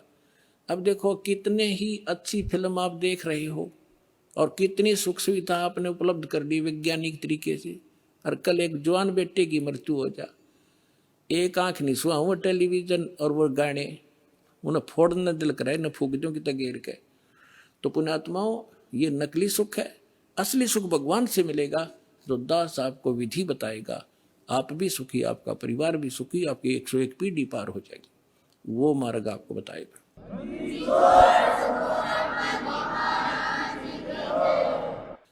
अब देखिएगा 15वें अध्याय का 16 और 17 में 3 पुरुष हैं, 3 भगवान हैं, 3 ब्रह्म हैं। अध्याय नंबर 15 का ये श्लोक नंबर 16 यहाँ पर है। इसमें क्या कि द्वौ इमौ पुरुषौ लोके सर्च अक्षर एवच सर सर्वाणी भूतानि कुटस्थ अक्षर उच्चते। 16वां श्लोक, इसका अनुवाद यहाँ पर क्या ना, इस संसार में नाशवान और अविनाशी भी ये 2 प्रकार के पुरुष हैं। अब देखो इन्होंने सर माने नाशवान, अक्षर माने अविनाशी कर दिया। ये लिखना था इस संसार में सर पुरुष और अक्षर पुरुष, ये पुरुषों है ना, ये दोनों संस्कृत में इसके साथ भी लगाया जाता है, अक्षर पुरुष और सर पुरुष। ये और इनको देखें तो नाशवान और अविनाशी 2 प्रकार के पुरुष है। पुरुष माने परमात्मा है, प्रभु है, भगवान है, ईश है, स्वामी है। और संपूर्ण प्राणियों के शरीर तो नाशवान है, जीवात्मा अविनाशी कहा जाता है। अब क्या है, ये सरपुरुष कितना मालिक है, अक्षर पुरुष कितना मालिक है, और परम अक्षर। अब तीसरा कौन है, वो तीसरा पहले दिखाते हैं आपको। तीसरा जो है वो परम अक्षर पुरुष है। अब यहां आपने 15वें अध्याय के 16वें श्लोक में दो पुरुष हैं, सर पुरुष और अक्षर पुरुष। ये इस दो प्रकार के पुरुष हैं और इनके अंतर्गत जितने प्राणी हैं वो नाशवान है और ये स्वयं भी नाशवान है। जीवात्मा तो गधे की भी नहीं मरती, कुत्ते की भी नहीं मरती। अब यहां देखो 15वें अध्याय के 17वें श्लोक में क्या लिखा है कि उत्तम पुरुष है तू अन्य। ये उत्तम पुरुष माने श्रेष्ठ परमात्मा तो इन दोनों से अन्य है, सर पुरुष और अक्षर पुरुष से। सर पुरुष, सर और अक्षर, नाशवान और विनाशी, ये दो प्रकार के पुरुष हैं। इसमें लिखा 17वें श्लोक में 15वें अध्याय के कि उत्तम पुरुष है तू अन्य परमात्मा इति उद्धारत है। ये लोग तरम आवी से विवर्ती अवैश्वर है। उत्तम पुरुष तो अन्य ही है, इन दोनों से कोई और है वो श्रेष्ठ भगवान परम अक्षर ब्रह्म तीसरे नंबर का। उत्तम पुरुष तो अन्य ही है जो तीनों लोकों में प्रवेश करके सबका धारण पोषण करता है। अविनाशी परमेश्वर परमात्मा इस प्रकार कहा जाता है। इसी 15वें अध्याय के प्रथम मंत्र में ये देखिएगा, 15वें अध्याय का प्रथम मंत्र में इसमें कहा है कि ऊर्ध्व मूलम अधः शाखम अश्वत्थम प्राहु अव्यम छंदासी यस्य पर्णानि ये तम वेद स वेदवित्। इन्होंने अनुवाद किया है कि ऊर्ध्व मूलम, आदि पुरुष परमेश्वर मूल वाले, इसका अर्थ करना था ऊर्ध्व माने ऊपर को, जड़ वाला वो तो पूर्ण परमात्मा है, और अधः शाखम यहां इन्होंने अधः का अनर्थ कर दिया, ब्रह्मा रूप मुख्य शाखा वाले। नहीं, अधः माने नीचे होता है, ऊर्ध्व माने ऊपर होता है। इसमें अधः दो बार है, अधः अधः, ये दूसरे श्लोक में। अब यहां इन्होंने, और ऊर्ध्वम भी है, यहां देखो इन्हीं का अनुवाद देखते हैं। अधः माने नीचे है, अधः माने नीचे, अधः माने नीचे, और ऊर्ध्व माने ऊपर, ऊर्ध्वम माने ऊपर। अब यहां देखो, हम फिर आगे वापस 15वें अध्याय के प्रथम श्लोक में, ऊर्ध्व मूलम अधः शाखम, ऊर्ध्व मूलम अधः शाखम, ये अधः शाखम, ये ऊर्ध्व मूलम अधः शाखम अश्वत्थम प्राहु अव्यम अविना छंदासी यस्य पर्णानि ये तम वेद स वेदवित्। अब इन्होंने ये गलत किया है, यह लिखना था ऊपर को जो जड़ वाला, ऊपर को जड़ वाला वो तो परमेश्वर है, पूर्ण परमात्मा है, ये ठीक है। अधः शाखम गलत कर दिया, नीचे को शाखा वाला, और संसार रूपी पीपल के वृक्ष को अविनाशी कहते हैं, वेद जिसके पत्ते कहे गए हैं। और उस संसार वृक्ष को जो व्यक्ति, जो संत मूल सहित तत्व से जानता है वह है सवेदवित्, वह वेद के तात्पर्य को जानने वाला है। वो तत्वदर्शी संत है जो इस संसार रूपी वृक्ष के सभी विभागों को बता देगा। ये देखिएगा, संसार रूपी वृक्ष दिखाता हूं आपको पहले। ये है ऊर्ध्व मूलम अधः शाखम, अधः शाखम, ऊर्ध्व मूलम अधः शाखम अश्वत्थम प्राहु अव्यम छंदासी यस्य पर्णानि ये तम वेद स वेदवित्। अब देखिएगा, ये है वृक्ष जो जमीन से बाहर दिखाई देता है।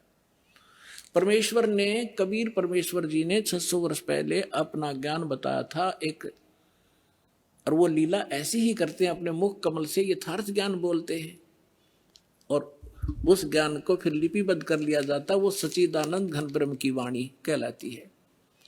उसमें उन परमात्मा ने कहा था, अक्षर पुरुष एक पेड़ है और सरपुरुष वाकी डार, निरंजन कहो सरपुरुष कहो, और तीनों देवा शाखा है बाई पात रूप संसार।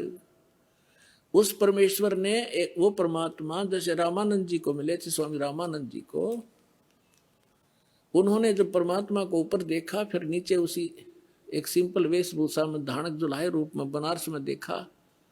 जब कहा था दो ठोड़ है एक तू भया एक से दो, और गरीबदास हम कारणे तुम आए हो मगदो, तुम साहेब तुम संत हो, तुम सतगुरु तुम हंस, और गरीबदास तेरे रूप बिना। रामानंद जी कह रहे और न तू जान, तुम ही साहेब हो, तुम परमात्मा हो, सतगुरु सच्चा ज्ञान देने वाले आप ही हो, तुम साहेब तुम संत हो, तुम सतगुरु तुम हंस।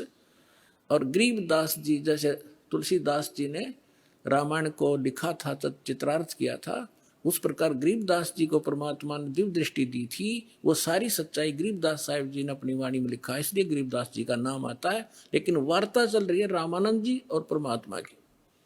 तुम साहेब तुम संत हो, तुम सतगुर तुम हंस, गरीबदास तेरे रूप बिना और न दूजा हंस।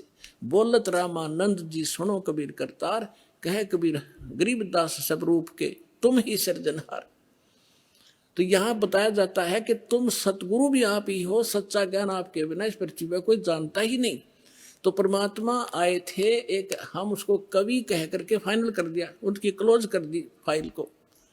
अब फिर खोल लेंगे जब देखियो लाल की पहचान होने के बाद आपको पता लगेगा लाल कौन है। तो उस परमेश्वर ने 600 वर्ष पहले सच्चिदानंद घन ब्रह्म की वाणी में, अपनी कबीर वाणी में क्या लिखा था? अक्षर पुरुष एक पेड़ है, सरपुरुष वाकी डारे, तीनों देवा शाखा है, ये पात रूप संसारे। और वे गीता क्या कहती है 15वें अध्याय का प्रथम मंत्र, कि जो संत इस उल्टे लटके संसार रूपी विभाग वृक्ष के सभी विभाग पत्तों सहित जड़ से लेकर पत्तों तक बता देगा, वो तत्वदर्शी संत है। पहचान बताई है तत्वदर्शी संत की। अब देखिएगा, ये है पूर्ण परमात्मा, ये परम अक्षर ब्रह्म है, ये ऐसे देंगे। ये है जड़ जो मूल है, ऊर्ध्व मूलम, ये परम अक्षर ब्रह्म है, पूर्ण ब्रह्म परमेश्वर। और ये तना अक्षर पुरुष, ये जो बाहर दिखाई देता है ये तो अक्षर पुरुष है तना, और इससे एक मोटी डार निकली है, वो सरपुरुष समझो, सरपुरुष। और ये तीन रजगुण ब्रह्मा सतगुण विष्णु उत्तम गुण शिवजी रूपी ये तीन शाखाएं, और ये पात रूप संसार है। ये पात रूप हम हैं आगे, और मूल कौन है? ये स्वयं है परमात्मा, ये स्वयं है परमात्मा। ये देखिएगा, ये कौन है? ये कबीर साहिब है, पूर्ण ब्रह्म कबीर साहिब, परम अक्षर ब्रह्म। ये सारे संसार के आधार हैं, ये सबके धारण पोषण करने वाले हैं। जैसे वृक्ष की, जैसे संसार रूपी वृक्ष की जो परिवृष होती है वो जड़ से होती है। अब दास आपको जहां लाना चाहता है वहां लाएगा। गीता अध्याय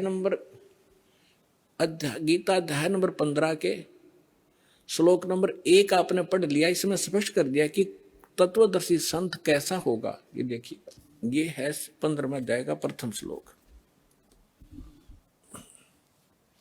इसमें बताया है कि ऊर्ध्व मूलम अधः शाखम अश्वत्थम प्राहु अवम छंदासी यस्य प्रणानी ये तम वेद सवेदविद।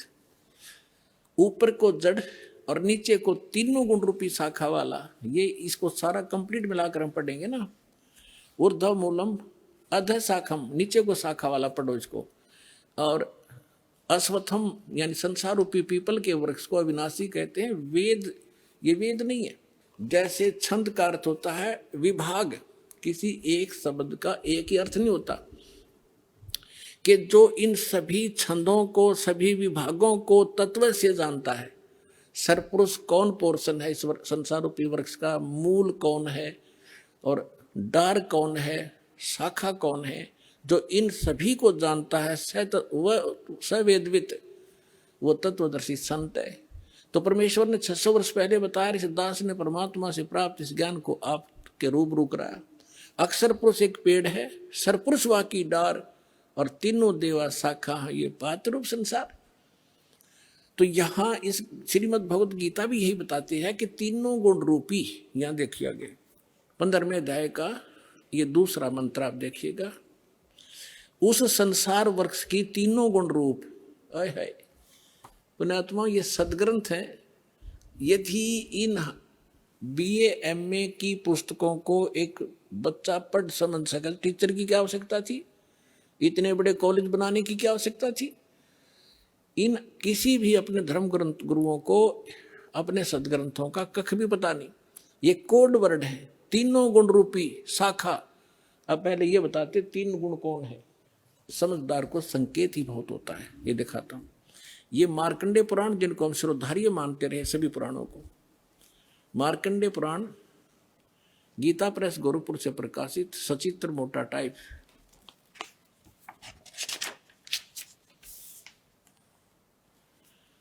गीता प्रेस गोरखपुर से प्रकाशित है।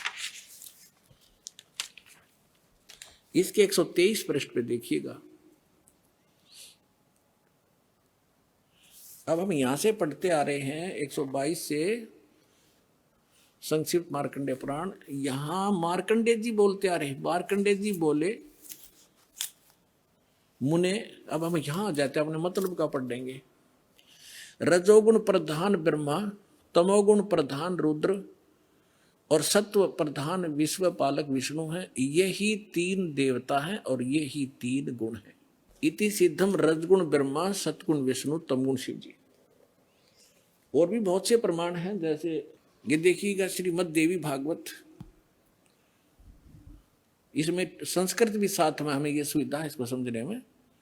भाग 1 और ये कहाँ से प्रकाशित है? श्री अथ देवी भागवतम सभाष्टिकम समात्यम, खेमरा श्री कृष्णदास प्रकाशन, मुंबई से। इसके यहाँ आइएगा, ये 3रा स्कंद है। अथ श्रीमद् देवी भागवते भाषा टीका युक्ते 3य स्कंद है प्रारंभते। 3रे स्कंद में आ गया, प्रश्न नंबर 11 पे, और अध्याय नंबर 5। इसका मंत्र हम 8 पढ़ेंगे। 7वां या समाप्त हुआ। भगवान शिव जी कह रहे हैं माता अपनी माँ दुर्गा से, हे माता, यदि हमारे ऊपर सदा आप दया युक्त हो तो हमको तमोगुण में किस प्रकार प्रदान किया, और रजोगुण ब्रह्मा रजोगुण और हरि सतोगुण युक्त किए, क्यों युक्त किए? अब ये तो संस्कृत हिंदी है, संस्कृत पढ़ेंगे हम। ये देखिए, यदि दया धर्मना न सदाम्बिके कथम अहम विहिता चाहे, मैं क्यों बना दिया? शंकर भगवान कहते तमोगुण है। और कमल जय, कमल से उत्पन्न होने वाले ब्रह्मा जी को रजोगुण संभाव, रजोगुण क्यों बनाया? सुविता क्यों सतोगुण, सत्व गुणों हरि, और विष्णु जी को आपने सतगुण क्यों बनाया? इति सिद्धम रजगुण ब्रह्मा, सतगुण विष्णु, तमगुण शिव जी। अब हम फिर लेते हैं श्रीमद् भगवद गीता को। पुण्यात्माओं, इस मनुष्य जीवन का मूल उद्देश्य परमात्मा प्राप्ति है, और भगवान मिल गए, उसका साधना ठीक मिल गई तो हमारा ये जीवन भी सुखी होगा। इसलिए भगवान की खोज हम किया करते थे। और जिस कारण से हम इन नकली संतों के यहाँ फंस गए, जिसने जैसी साधना बताई हम दिन रात लगे रहे, हमारे पूर्वज मर गए, भूत बन गए, अब उनके श्राद्ध निकलवा रहे हैं, वो भूत योनि में भोग रहे हैं और हमें मूर्ख बना रहे हैं। श्राद्ध निकाल दो, तुम्हारे पिता तृप्त हो जाएंगे। पहले पिताजी 360 दिन में 2-2, 3-3 बार रोटी खाया करते, और फिर एक साल में एक दिन छिका कर उसको सदा के लिए सुखी कर देंगे। ये सारे उल्टे काम लगा रखे थे हमारे पूर्वजों को। अब हम सदग्रंथों को समझेंगे, इसमें कहा क्या गया है। अब देखिएगा, श्रीमद् भगवद गीता, गीता प्रेस गोरखपुर से प्रकाशित है। अब अध्याय नंबर 15 का हमने श्लोक नंबर 1 पढ़ लिया। ऊर्ध्व मूलम अधः शाखम अश्वत्थम प्राहु अवयम छंदासी यस्य प्रणानी ये तम वेद स वेदवित्।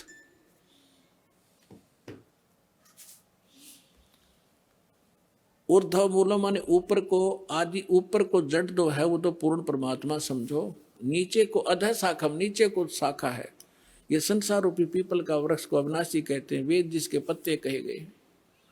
उस संसार वृक्ष को जो पुरुष मूल सहित जानता है, यानी जड़ से लेकर पत्तों तक जानता है, वह स वेदवित्, वह वेद के तात्पर्य को जानने वाला है, अर्थात वो तत्वदर्शी संत है। अब अगले में कहा दूसरे में, उस संसार वृक्ष की तीनों गुण रूप रजगुण ब्रह्मा, सतगुण विष्णु, तमगुण शिवजी रूपी, ये दल से बड़ी हुई नहीं, विषय पर वाला शाखा, विषय वासना रूपी ये तीनों शाखाएं हैं, रजगुण ब्रह्मा, सतगुण विष्णु, तमगुण शिवजी। नीचे और ऊपर, सर्वत्र नहीं।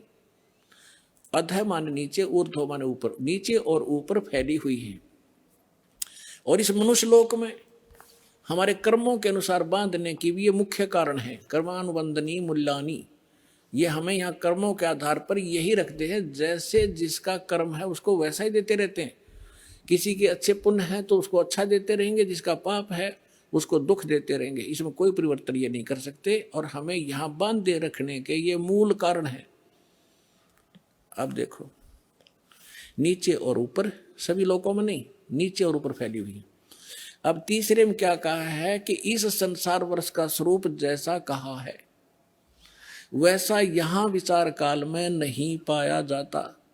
यानी मेरे और तेरे डिस्कशन में जो गीता जी का ज्ञान मैं दे रहा हूं, इसमें मैं कंप्लीट नहीं बता पाऊंगा उस परमात्मा के बारे में। इसलिए ऑप्शन छोड़ रखा है इसने। चौथे अध्याय के 34वें श्लोक में कहा कि उस तत्व ज्ञान को जो परमात्मा स्वयं अपने मुख कमल से बोलता है, चौथे अध्याय के 32 और 34 में, वो तत्व ज्ञान है। उस तत्व ज्ञान को तू तत्वदर्शी संतों के पास जाकर समझ। गीता ज्ञानदाता कहता मैं नहीं जानता उसको कंप्लीट। यहाँ स्पष्ट करा है कि यहाँ विचार काल में जो गीता का ज्ञान मैं तुझे दे रहा हूं, मैं इसको कंप्लीटली नहीं बता पाऊंगा। तेरे और यहाँ मेरे विचार काल में ये पूर्णतः नहीं पाया जाता, उसको किसी और से समझ।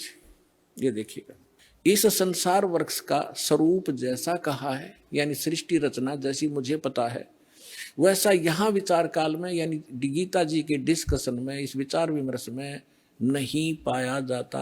इसमें नहीं मिलेगा तेरे को, क्योंकि न तो इसका आदि है न इसका अंत। इसको पता नहीं गीता ज्ञानदाता को, तथा न इसकी अच्छी प्रकार कोई सचिथि है। इसलिए इस सुविरुद्ध मूलम, यानी सुविरुद्ध माने अति दृढ़ मूल वाले, यानी परमात्मा के जो परमात्मा का जो ऊपर का लोक है, सतलोक, अलखलोक, अगमलोक और अकह लोक, जिसे नामी लोक है, वो अविनाशी है, उसका कभी नाश नहीं होता। इसलिए सुदृढ़ मूल तो उसका सुदृढ़ कहा है। वो सुदृढ़ मूलम, सुदृढ़ यानी अविनाशी रूपी मूल वाले जो स्थान जहां भगवान रहता है वो अविनाशी है। यहाँ उसका संकेत देखिएगा, सुविरुद्ध मूलम, इस अति दृढ़ मूल वाले अश्वत्थ संसार रूपी पीपल के वृक्ष को दृढ़ इन्होंने क्या कर दिया, असंग शस्त्रेण छित्वा, इन्होंने कर दिया वैराग रूप शस्त्र द्वारा काट कर। ये कहना था तत्व ज्ञान रूपी शस्त्र द्वारा काट कर, यानी उस तत्व ज्ञान जो मैं वो संत बतावेगा, भगवान का बोला हुआ ज्ञान वो बताता है, वो है तत्व ज्ञान रूपी शस्त्र। उस ज्ञान रूपी उलझी गुत्थी को तत्व ज्ञान रूपी शस्त्र तक काट के उसके पश्चात, ये देखिए 15वें अध्याय का 4था श्लोक, गीता अध्याय नंबर 15 और श्लोक नंबर ये है 4 है। उसके पश्चात उस परम पद रूप परमेश्वर को भली भांति खोजना चाहिए, जिसमें गए हुए पुरुष यानी साधक फिर लौटकर संसार में नहीं आते, और जिस परमेश्वर से पुरातन संसार वृक्ष की प्रवृत्ति विस्तार को प्राप्त हुई है, उसी आदि पुरुष नारायण की मैं शरण हूं। इस प्रकार दृढ़ निश्चय करके उस परमेश्वर का मनन और निधि ध्यान करना चाहिए। परपदेवा ने पूजा होती है, इन्हें तो अड़ंगा डांड से मतलब था। इसका है कि उस परमात्मा ने जिसने सब ब्रह्मांडों की रचना की है, संसार रूपी वृक्ष जिससे विस्तार को प्राप्त हुआ है, यानी जिसने सब की रचना की है, वो परमात्मा है। गीता ज्ञान अपने से अन्य, गीता ज्ञान दाता अपने से अन्य किसी परमात्मा के विषय में कह रहा है कि उसकी पूजा करनी चाहिए। गीता अध्याय नंबर 18 के श्लोक नंबर 62 में स्पष्ट किया है कि सर्वभाव से तू उस परमेश्वर की शरण में जा, उसकी कृपा से तू परम शांति को और सनातन परम धाम को प्राप्त होगा। और इसमें स्पष्ट कर दिया कि उसके पश्चात तत्वदर्शी संत मिलने के बाद तत्व ज्ञान के द्वारा अज्ञान को हटाकर काट कर उसके पश्चात परमेश्वर के उस परम पद की खोज करनी चाहिए, जहां जाने के बाद साधक फिर लौट कर कभी संसार में नहीं आते। अपने विषय में गीता ज्ञानदाता चौथे अध्याय के 5 और 9 में, गीता में दूसरे अध्याय के 12वें श्लोक में, 10वें अध्याय के दूसरे श्लोक में कहता, अर्जुन तेरे और मेरे बहुत जन्म हो चुके, तू नहीं जानता मैं जानता हूं। तो इसे सिद्ध है कि यदि हम गीता ज्ञानदाता की भक्ति करेंगे तो हम फिर भी जन्म मृत्यु में रहेंगे, हमें कंप्लीट मोक्ष नहीं होगा, शाश्वत स्थान नहीं मिलेगा, हमें परम शांति नहीं हो सकती। इसलिए तत्वदर्शी संत की खोज करने को कहा है। राज आपको खोज करा करा पा गए, दास है उस तत्वदर्शी संत, आपका जचियो कद्दे फिर।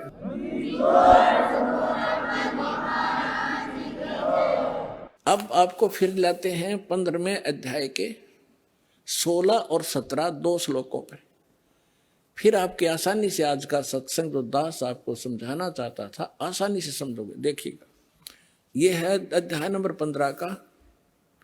अब श्लोक नंबर हम 16 यहां से पढ़ा था, फिर देख लेते हैं। दिवौ इमौ पुरुषौ लोके सर्च अक्षर एव च सर सर्वाणी भूतानि कुटस्थ अक्षर उच्यते। इन्हीं का अनुवाद पढ़ लेते हैं। 15वां अध्याय। इस संसार में नासवान नासवान अक्षर अविनाशी दो प्रकार के पुरुष माने परमात्मा प्रभु ब्रह्म दो कहे, और संपूर्ण प्राणियों के शरीर ना तो नासवान है, जीवात्मा अविनाशी कही जाती है। फिर ये 70 में मैं तुरंत कहा कि उत्तम पुरुष है तू अन्य, वो श्रेष्ठ भगवान तो इन दोनों से कोई और है। और परमात्मा इसी उदाहरत है जिसको भगवान कहा जाता है। ये लोग त्रयमावी से विभर्ती जो तीनों लोकों में प्रवेश करके सबका धारण पोषण करता है, वो अविनाशी परमात्मा है।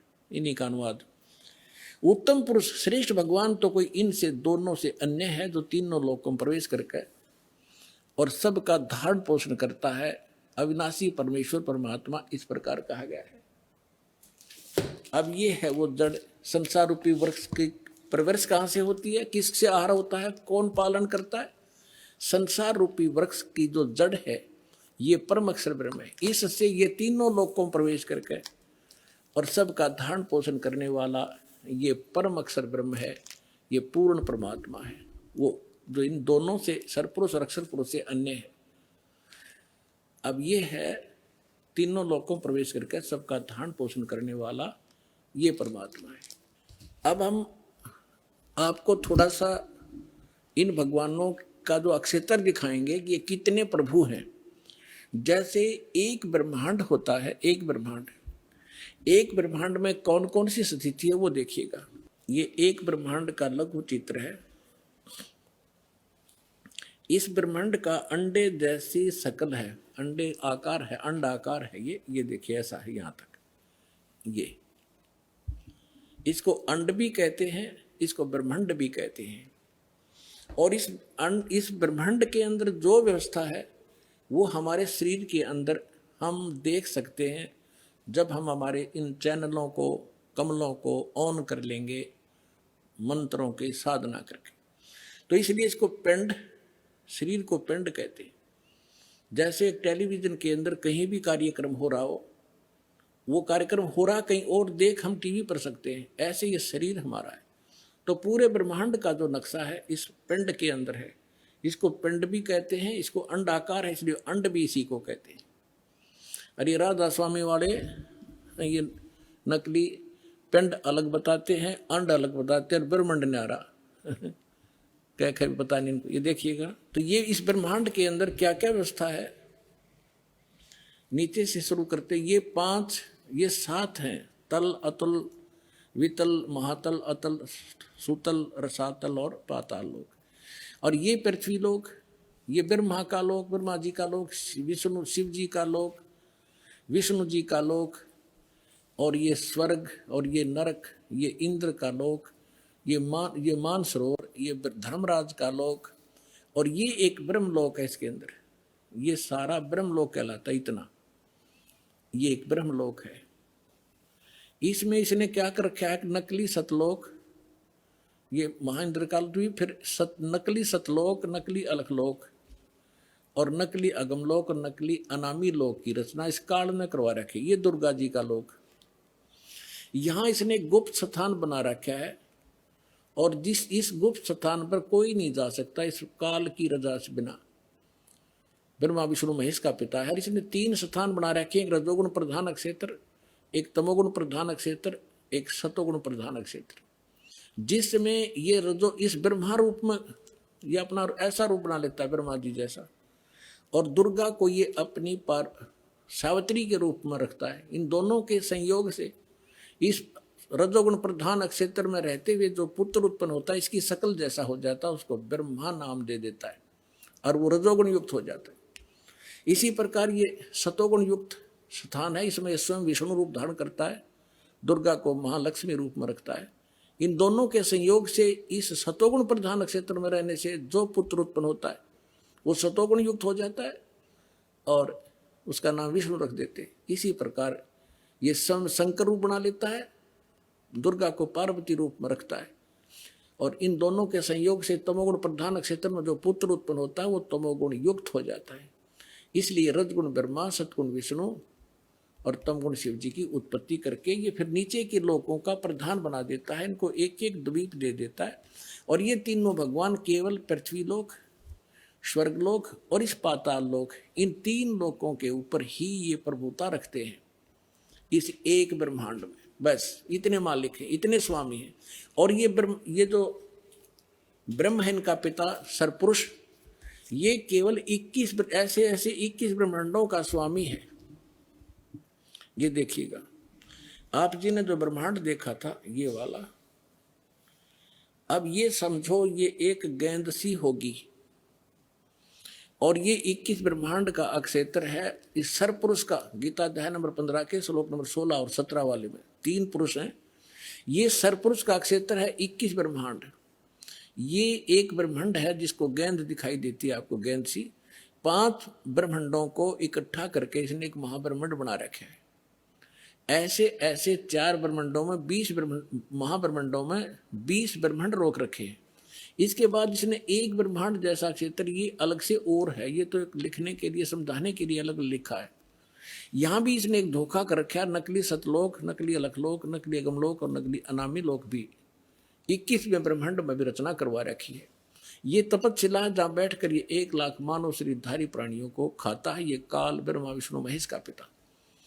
और यहाँ से फिर आगे निकल जाते हैं, परब्रह्म का लोक में जाना होता है। अब देखिएगा इसके बैक में कंप्लीट देखेंगे। अब ये है कंप्लीट सभी ब्रह्मांडों का, असंख्य ब्रह्मांडों का चित्र एक समझने के लिए।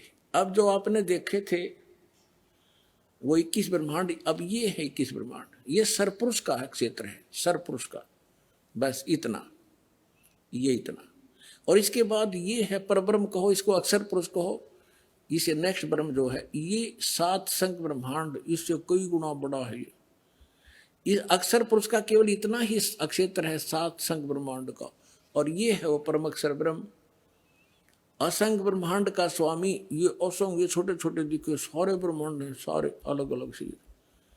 ये तो थोड़ा सा क्षेत्र इन दोनों का और इस पूर्ण परमात्मा का, असंख्य इंक्लूडिंग दिस ब्रह्म एंड पर ब्रह्म, सरपुरुष और अक्षर पुरुष इंक्लूडिंग ये परमात्मा सब के ऊपर ओवरऑल कंट्रोल, कुल का मालिक है। ये है वो परम अक्षर ब्रह्म।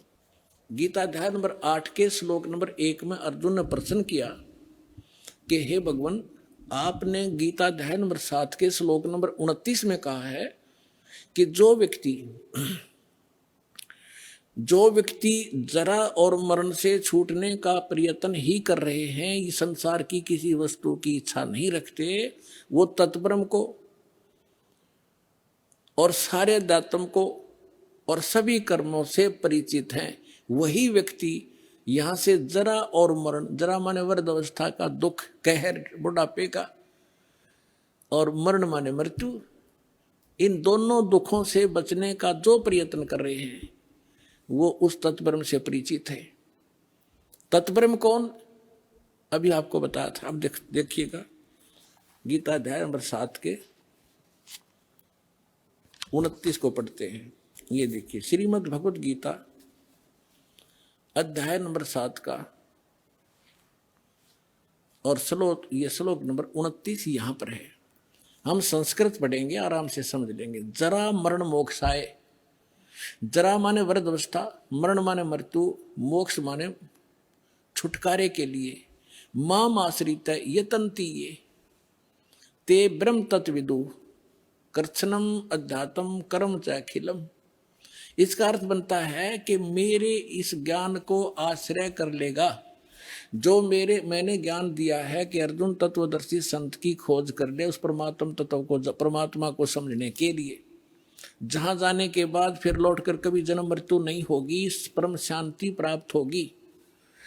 जो मेरे इस ज्ञान को आश्रित कर लेता है और जो केवल जरा और मरण से छूटने का जो प्रयत्न कर रहे हैं वो तत्परम से परिचित हो चुके हैं और सारे दातम ज्ञान से और सभी कर्मों से परिचित हैं। केवल वही उस जरा और मरण से छूटने के लिए प्रयत्नशील है, संसार की किसी वस्तु की इच्छा नहीं रखते। तब 8वें अध्याय के प्रथम मंत्र में अर्जुन ने पूछा फिर किम तत्परम, वो तत्परम क्या है? 8वें अध्याय के 3रे श्लोक में गीता ज्ञानदाता ने कहा वो परम अक्षर ब्रह्म है। एक सरब्रह्म, 21 ब्रह्मांड का स्वामी, इसको सरपुरुष कहो, सरब्रह्म कहो। फिर अक्षर ब्रह्म, उसको अक्षर पुरुष कहो, अक्षर ब्रह्म कहो, वो 7 संग ब्रह्मांड का स्वामी अभी आपको दिखा था।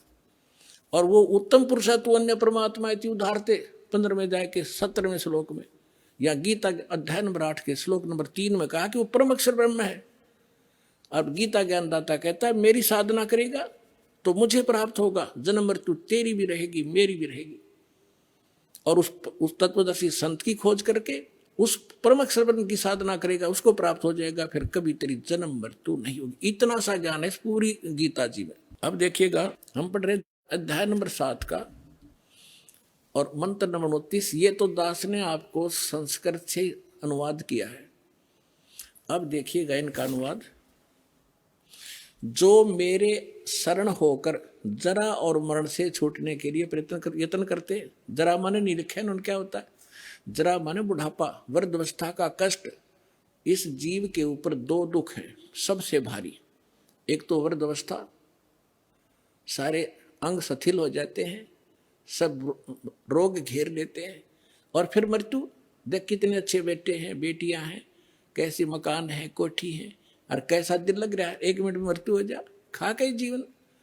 तो यहां इसमें बताया कि जो जरा और मरण से छूटने का जो प्रयत्न कर रहे हैं वो तत्परम से परिचित है। यह देखो, जो मेरे शरण होकर जरा और मरण से छूटने के लिए प्रयत्न करते हैं वे पुरुष तत्, उस ब्रह्म को, तत्ब्रह्म को, संपूर्ण दातम को तथा संपूर्ण कर्मों को जानते हैं। अब देखो 8वें अध्याय के प्रथम मंत्र में अर्जुन ने पूछा किम तत्ब्रह्म, किम अध्यात्म, किम कर्म पुरुषोत्तम, अधिभूतम च किम प्रोक्तम, अधिदेवम किम उच्यते। इसमें पूछा कि वह ब्रह्म क्या है, वो तत्ब्रह्म के है। अब गीता ज्ञानदाता ने 8वें अध्याय के 3रे श्लोक में बताया। 8वें अध्याय के 3रे श्लोक में वो परम अक्षर ब्रह्म है। अपने आत्मा, इतना गजब का ज्ञान इस अनमोल ग्रंथ में, अमर ग्रंथ में, गीता जी में। और ये नकली श्री कृष्ण जी ने सुप्रीम पावर बताते, श्री कृष्ण जी का था कि इसमें रोल्ला को ना गीता में की तो पूजा की विधि भी नहीं है, उसका कोई जिक्र भी नहीं है, सिर्फ 3 गुण बता दिए, रजगुण ब्रह्मा, सतगुण विष्णु, तमगुण शिव जी। अब गीता ज्ञानदाता कौन है? ये ब्रह्म है। ये ऐसे अलौकिक कर्म करता है, किसी के अंदर प्रवेश करके अपना ज्ञान दे देता है। अब ये जो दास आपको बताना चाहता है कि गीता ज्ञानदाता कहता है कि मेरी भक्ति करेगा तो मुझे प्राप्त होगा। 8वें अध्याय के 5 और 7 मंत्र में, 8वें अध्याय के 8, 9, 10 में इस परम अक्षर ब्रह्म के बारे में कहा है कि उसकी भक्ति करेगा तो उसको प्राप्त होगा। सीधी सी बात है। अब देखिएगा, ये अध्याय नंबर 8 आप पढ़ रहे हैं, हमने 3 पढ़ दिया, 5 पढ़ेंगे। जो पुरुष अंत काल में भी मुझ को स्मरण करता हुआ शरीर को त्याग कर जाता है वह मेरे साथ मद भावम भावती, मद भावम याति, वो मेरे ही भाव में भावित रहता है। इसका अर्थ तो ये बनता है, इसमें कोई संशय नहीं। और 7वें में क्या कहा है? अब 7वें में कहा है कि इसलिए हे अर्जुन सब समय में मेरा स्मरण कर और युद्ध भी कर, मुझ में अर्पण किए हुए मन बुद्धि युक्त होकर निसंदेह मुझको ही प्राप्त होगा। अब देखो, गीता ज्ञान दाता कह रहा है कि यदि तू मेरी भक्ति करेगा तो युद्ध करना पड़ेगा तेरे को, यहां परम शांति नहीं हो सकती, क्योंकि जहां युद्ध है वहां शांति कैसे? और युद्ध में भी स्मरण जरूरी।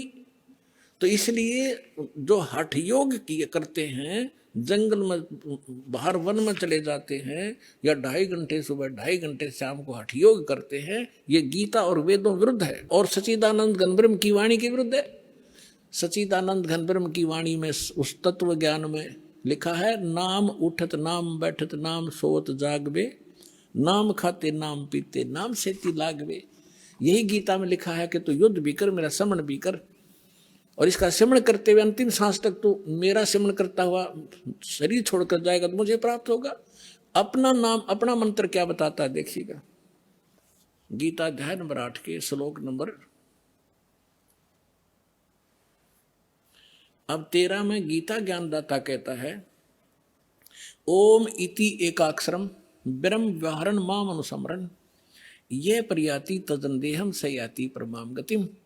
मुझ ब्रह्म का, माम ब्रह्म, मुझ ब्रह्म का केवल ये ओम, यह एक अक्षर है, नथिंग एल्स। ये ओम अक्षर है, ये ओम, ओम ये एक ओम अक्षर है, और सुमन करके उच्चारण करके सुमन करने का, और यह प्रयाति तदंदेहम, जो इसका सिमरण करता हुआ शरीर छोड़कर जाता, सयाति परमाम गतिम, वो इस ओम से मिलने वाली परम गति को प्राप्त करेगा, परम गति को। अब ओम से मिलने वाली परम गति कौन सी है? ब्रह्मलोक, क्योंकि ब्रह्म का मंत्र है ओम। ओम के जाप से ब्रह्मलोक प्राप्त होगा, और ब्रह्मलोक में गए हुए प्राणी भी पुनरावृत्ति में 8वें अध्याय के 16वें श्लोक में लिखा, ये देखिएगा 8वें अध्याय के ये 16वें श्लोक में कि हे अर्जुन, ब्रह्मलोक पर्यंत भी सब लोग पुनरावृत्ति में है कि ब्रह्मलोक में गए हुए का भी जन्म मृत्यु होता है। इन्होंने इस मार्ग का अनुवाद थोड़ा गलत किया है, ये फिर समझाएंगे, अब टाइम नहीं है। अब जो दास आपको समझाना चाहता है कि गीता ज्ञान दाता अपना मंत्र ओम बताता है, और अपने उससे मिलने वाली परम गति क्या है? ब्रह्मलोक। ब्रह्मलोक में गए हुए फिर पुनरावृत्ति जन्म मृत्यु आते, और अपनी स्थिति बताता है दूसरे अध्याय के 12वें श्लोक में, 10वें अध्याय के दूसरे श्लोक में, चौथे अध्याय के 5 और 9 श्लोक में कि अर्जुन तेरे और मेरे बहुत जन्म हो चुके हैं और आगे भी होंगे। ये ना समझना तू नहीं जानता मैं जानता हूं। इसलिए उसने कहा कि 18वें अध्याय के 62वें श्लोक में कि तू सर्वभाव से उस परमेश्वर की शरण में जा, उसकी कृपा से तू परम शांति को और सनातन परम धाम को प्राप्त होगा। अब उसका मंत्र कौन सा है? उस परमात्मा की भक्ति, परम अक्षर ब्रह्म की साधना करने का। ओम तत्सत 17वें अध्याय का 23वां श्लोक। फिर से आइए, ये 17वां अध्याय श्रीमद् भगवत गीता, अब ये 17वां अध्याय 17वें का 23वां श्लोक है।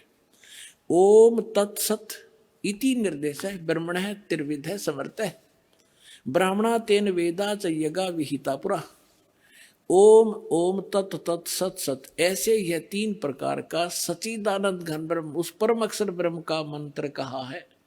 अब सच्चिदानंद घन ब्रह्म परम अक्षर ब्रह्म का मंत्र ओम तत्सत, उसको पाने का। ओम तो पुण्यात्मा सीधा है ब्रह्म सरपुरुष का, और जो तत् है वो अक्षर पुरुष का, वो सांकेतिक कोड वर्ड दास के पास है, इस पृथ्वी विश्व में किसी के पास नहीं। और सत है ये परम अक्षर ब्रह्म का, ये भी कोड वर्ड है, सांकेतिक शब्द है।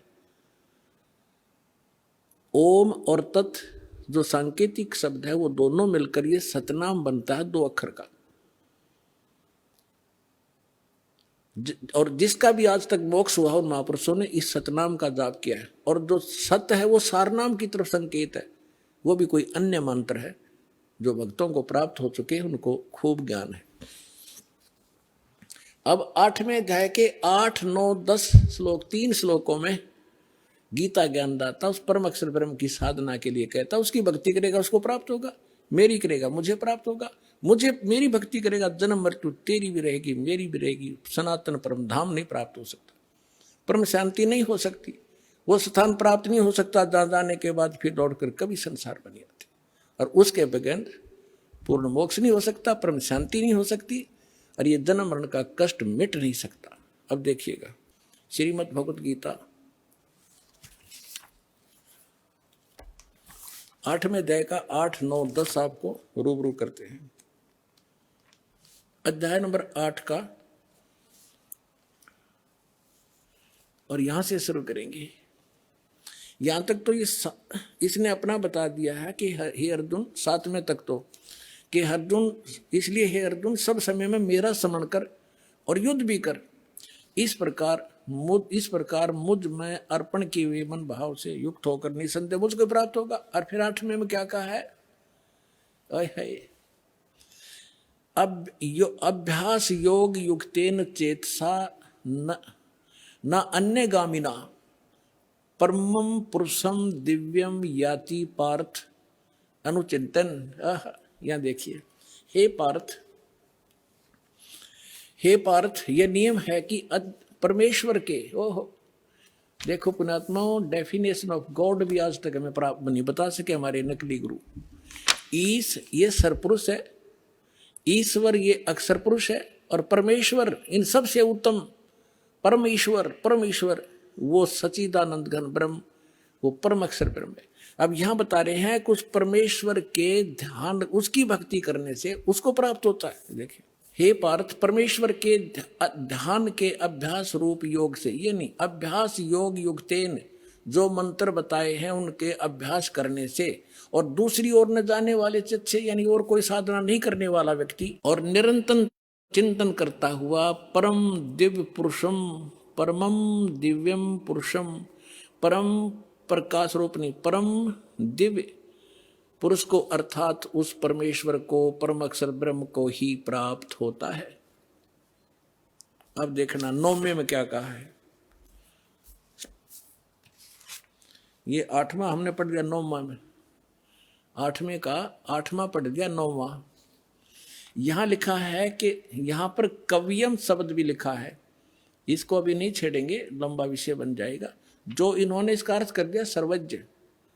कवियम का अर्थ होता कबीर देव लिखना था। जो कबीर देव अनादि है, सबका नियंत्रता है, सूक्ष्म से भी अति सूक्ष्म और सबका धारण पोषण करने वाले अचिंत स्वरूप, सूर्य के सदृश नित्य चेतन आदित्य वर्णम साकार परमात्मा तेजोमय शरीर युक्त, इसका अर्थ ये बनता है अविद्या से परे, अति परे, यानी जो इसको कोई नहीं जानता, सब उस सच्चिदानंद परमेश्वर का सेवन करता हुआ।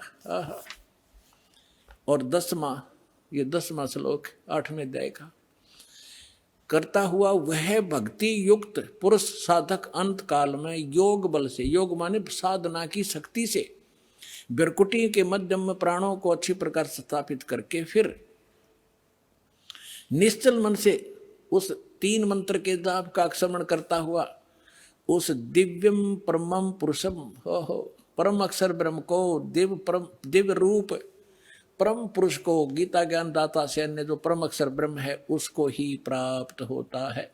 अपने आत्माओं, जो दास आज सत्संग करना चाहता था जिस विषय पर, उसकी तो भूमिका बनाई है, 2 घंटे में तो भूमिका बनी है अभी।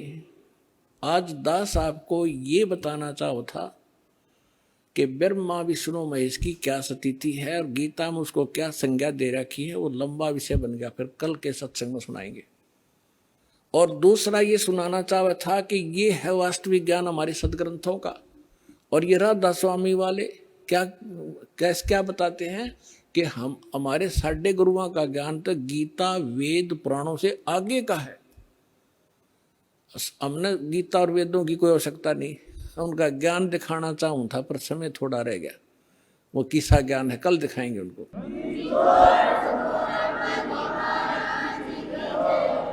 आइए अब हम उन श्रद्धालुओं के अनुभव जानते हैं जो जगत गुरु तत्वदर्शी संत रामपाल जी महाराज जी से दीक्षा प्राप्त कर चुके हैं तथा उनके द्वारा बताए गए भक्ति मार्ग पर चल रहे हैं। नमस्कार जी। सत साहिब जी। क्या नाम है जी आपका? पिंकी चौधरी। कहाँ से आए हैं आप? यूपी अमरोहा से। संत रामपाल जी महाराज से नाम दीक्षा आपने कब ली? 10 जनवरी 2014 को। संत रामपाल जी महाराज से नाम दीक्षा लेने से पहले आप क्या भक्ति साधना करते थे? मैं संत रामपाल जी महाराज से नाम दीक्षा लेने से पहले शंकर भगवान जी की भक्ति करती थी और बचपन से ही करती थी, जैसे उनके व्रत रखना।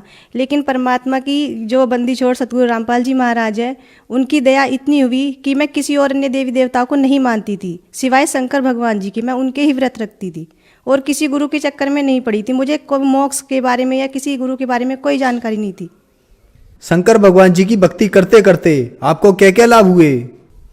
लाभ पहले तो कुछ नहीं पता था कि इनसे ये लाभ भी दे सकते हैं या नहीं दे सकते, लेकिन मुझे कोई लाभ नहीं हुआ है। जो मेरी मम्मी पापा थे, मेरे पापा जी बहुत ड्रिंक करते थे, मम्मी इतनी बीमार रहती थी, बहुत ज़्यादा बीमार रहती थी, लेकिन उनसे कोई लाभ नहीं हुए। मैं यही सोचती थी, हे शंकर भगवान जी मेरे पापा की ड्रिंक छुटवा दो, हमारी आर्थिक स्थिति सही हो जाएगी, लेकिन कोई लाभ नहीं हुआ मुझे। संत रामपाल जी महाराज के बारे में जानकारी आपको कहाँ से मिली? मेरे मामा जी हैं जो देवपाल भगत जी हैं देहराचक से, वो संत रामपाल जी महाराज जी से नाम दीक्षा लेकर गए हुए थे। उन्होंने मुझसे कहा था, क्योंकि मैं अपने मामा जी के घर पे गई हुई थी, गर्मी की छुट्टी थी, वो सत्संग सुनते थे बंदी छोड़ सतगुरु रामपाल जी महाराज जी का।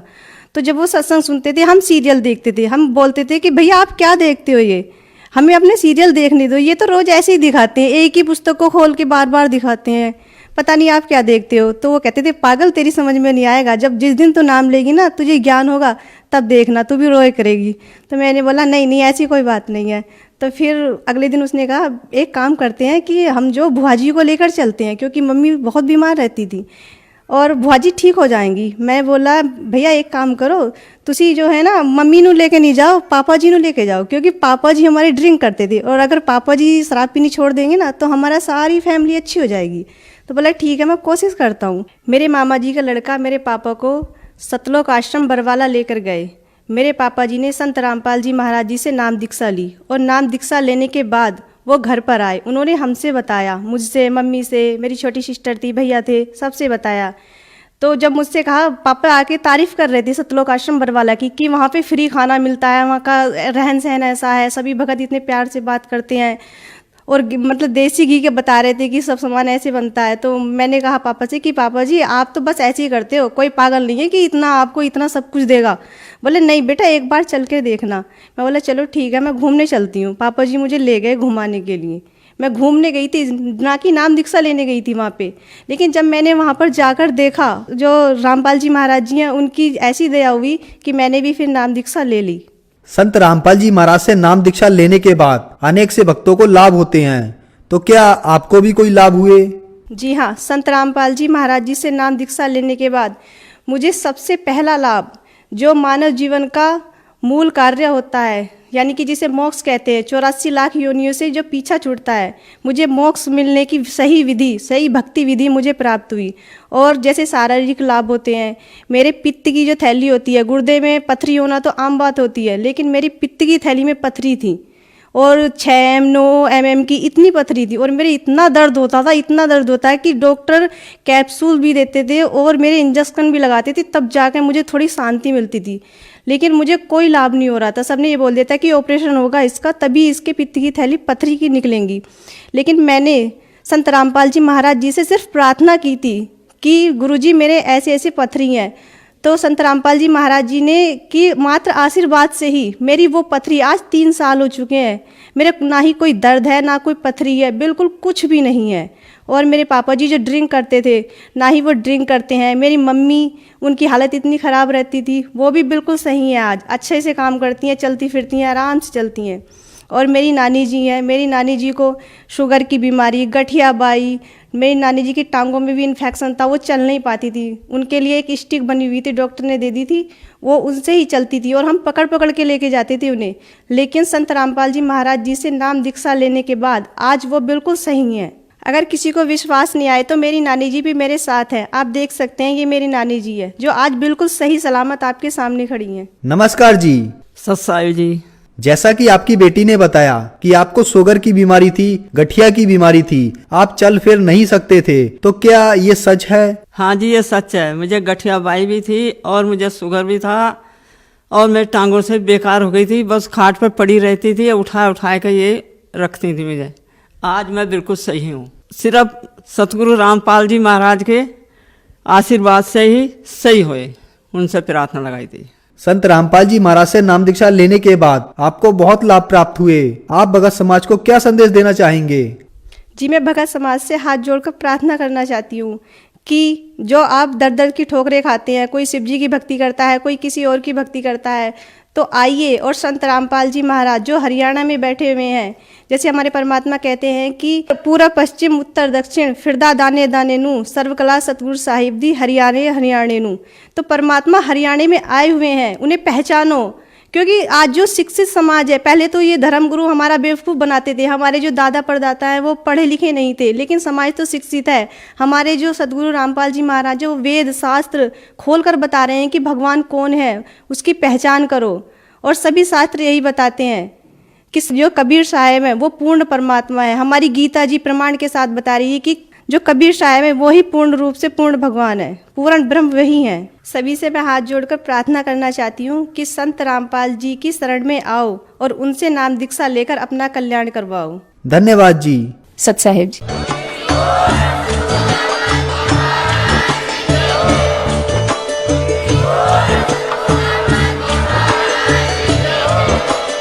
आप सुन रहे थे जगत गुरु तत्वदर्शी संत रामपाल जी महाराज जी के मंगल प्रवचन। अधिक जानकारी के लिए विजिट कीजिए हमारी वेबसाइट www.jagatgururampalji.org। संत रामपाल जी महाराज जी के शुभ आशीर्वाद से पूरे विश्व भर में 500 से भी ज्यादा नाम दीक्षा केंद्र हैं, जिन पर संत रामपाल जी महाराज जी द्वारा ऑनलाइन निशुल्क नाम दीक्षा दी जा रही है। अपने नजदीकी नाम दीक्षा केंद्र का पता करने के लिए संपर्क करें 8222880541।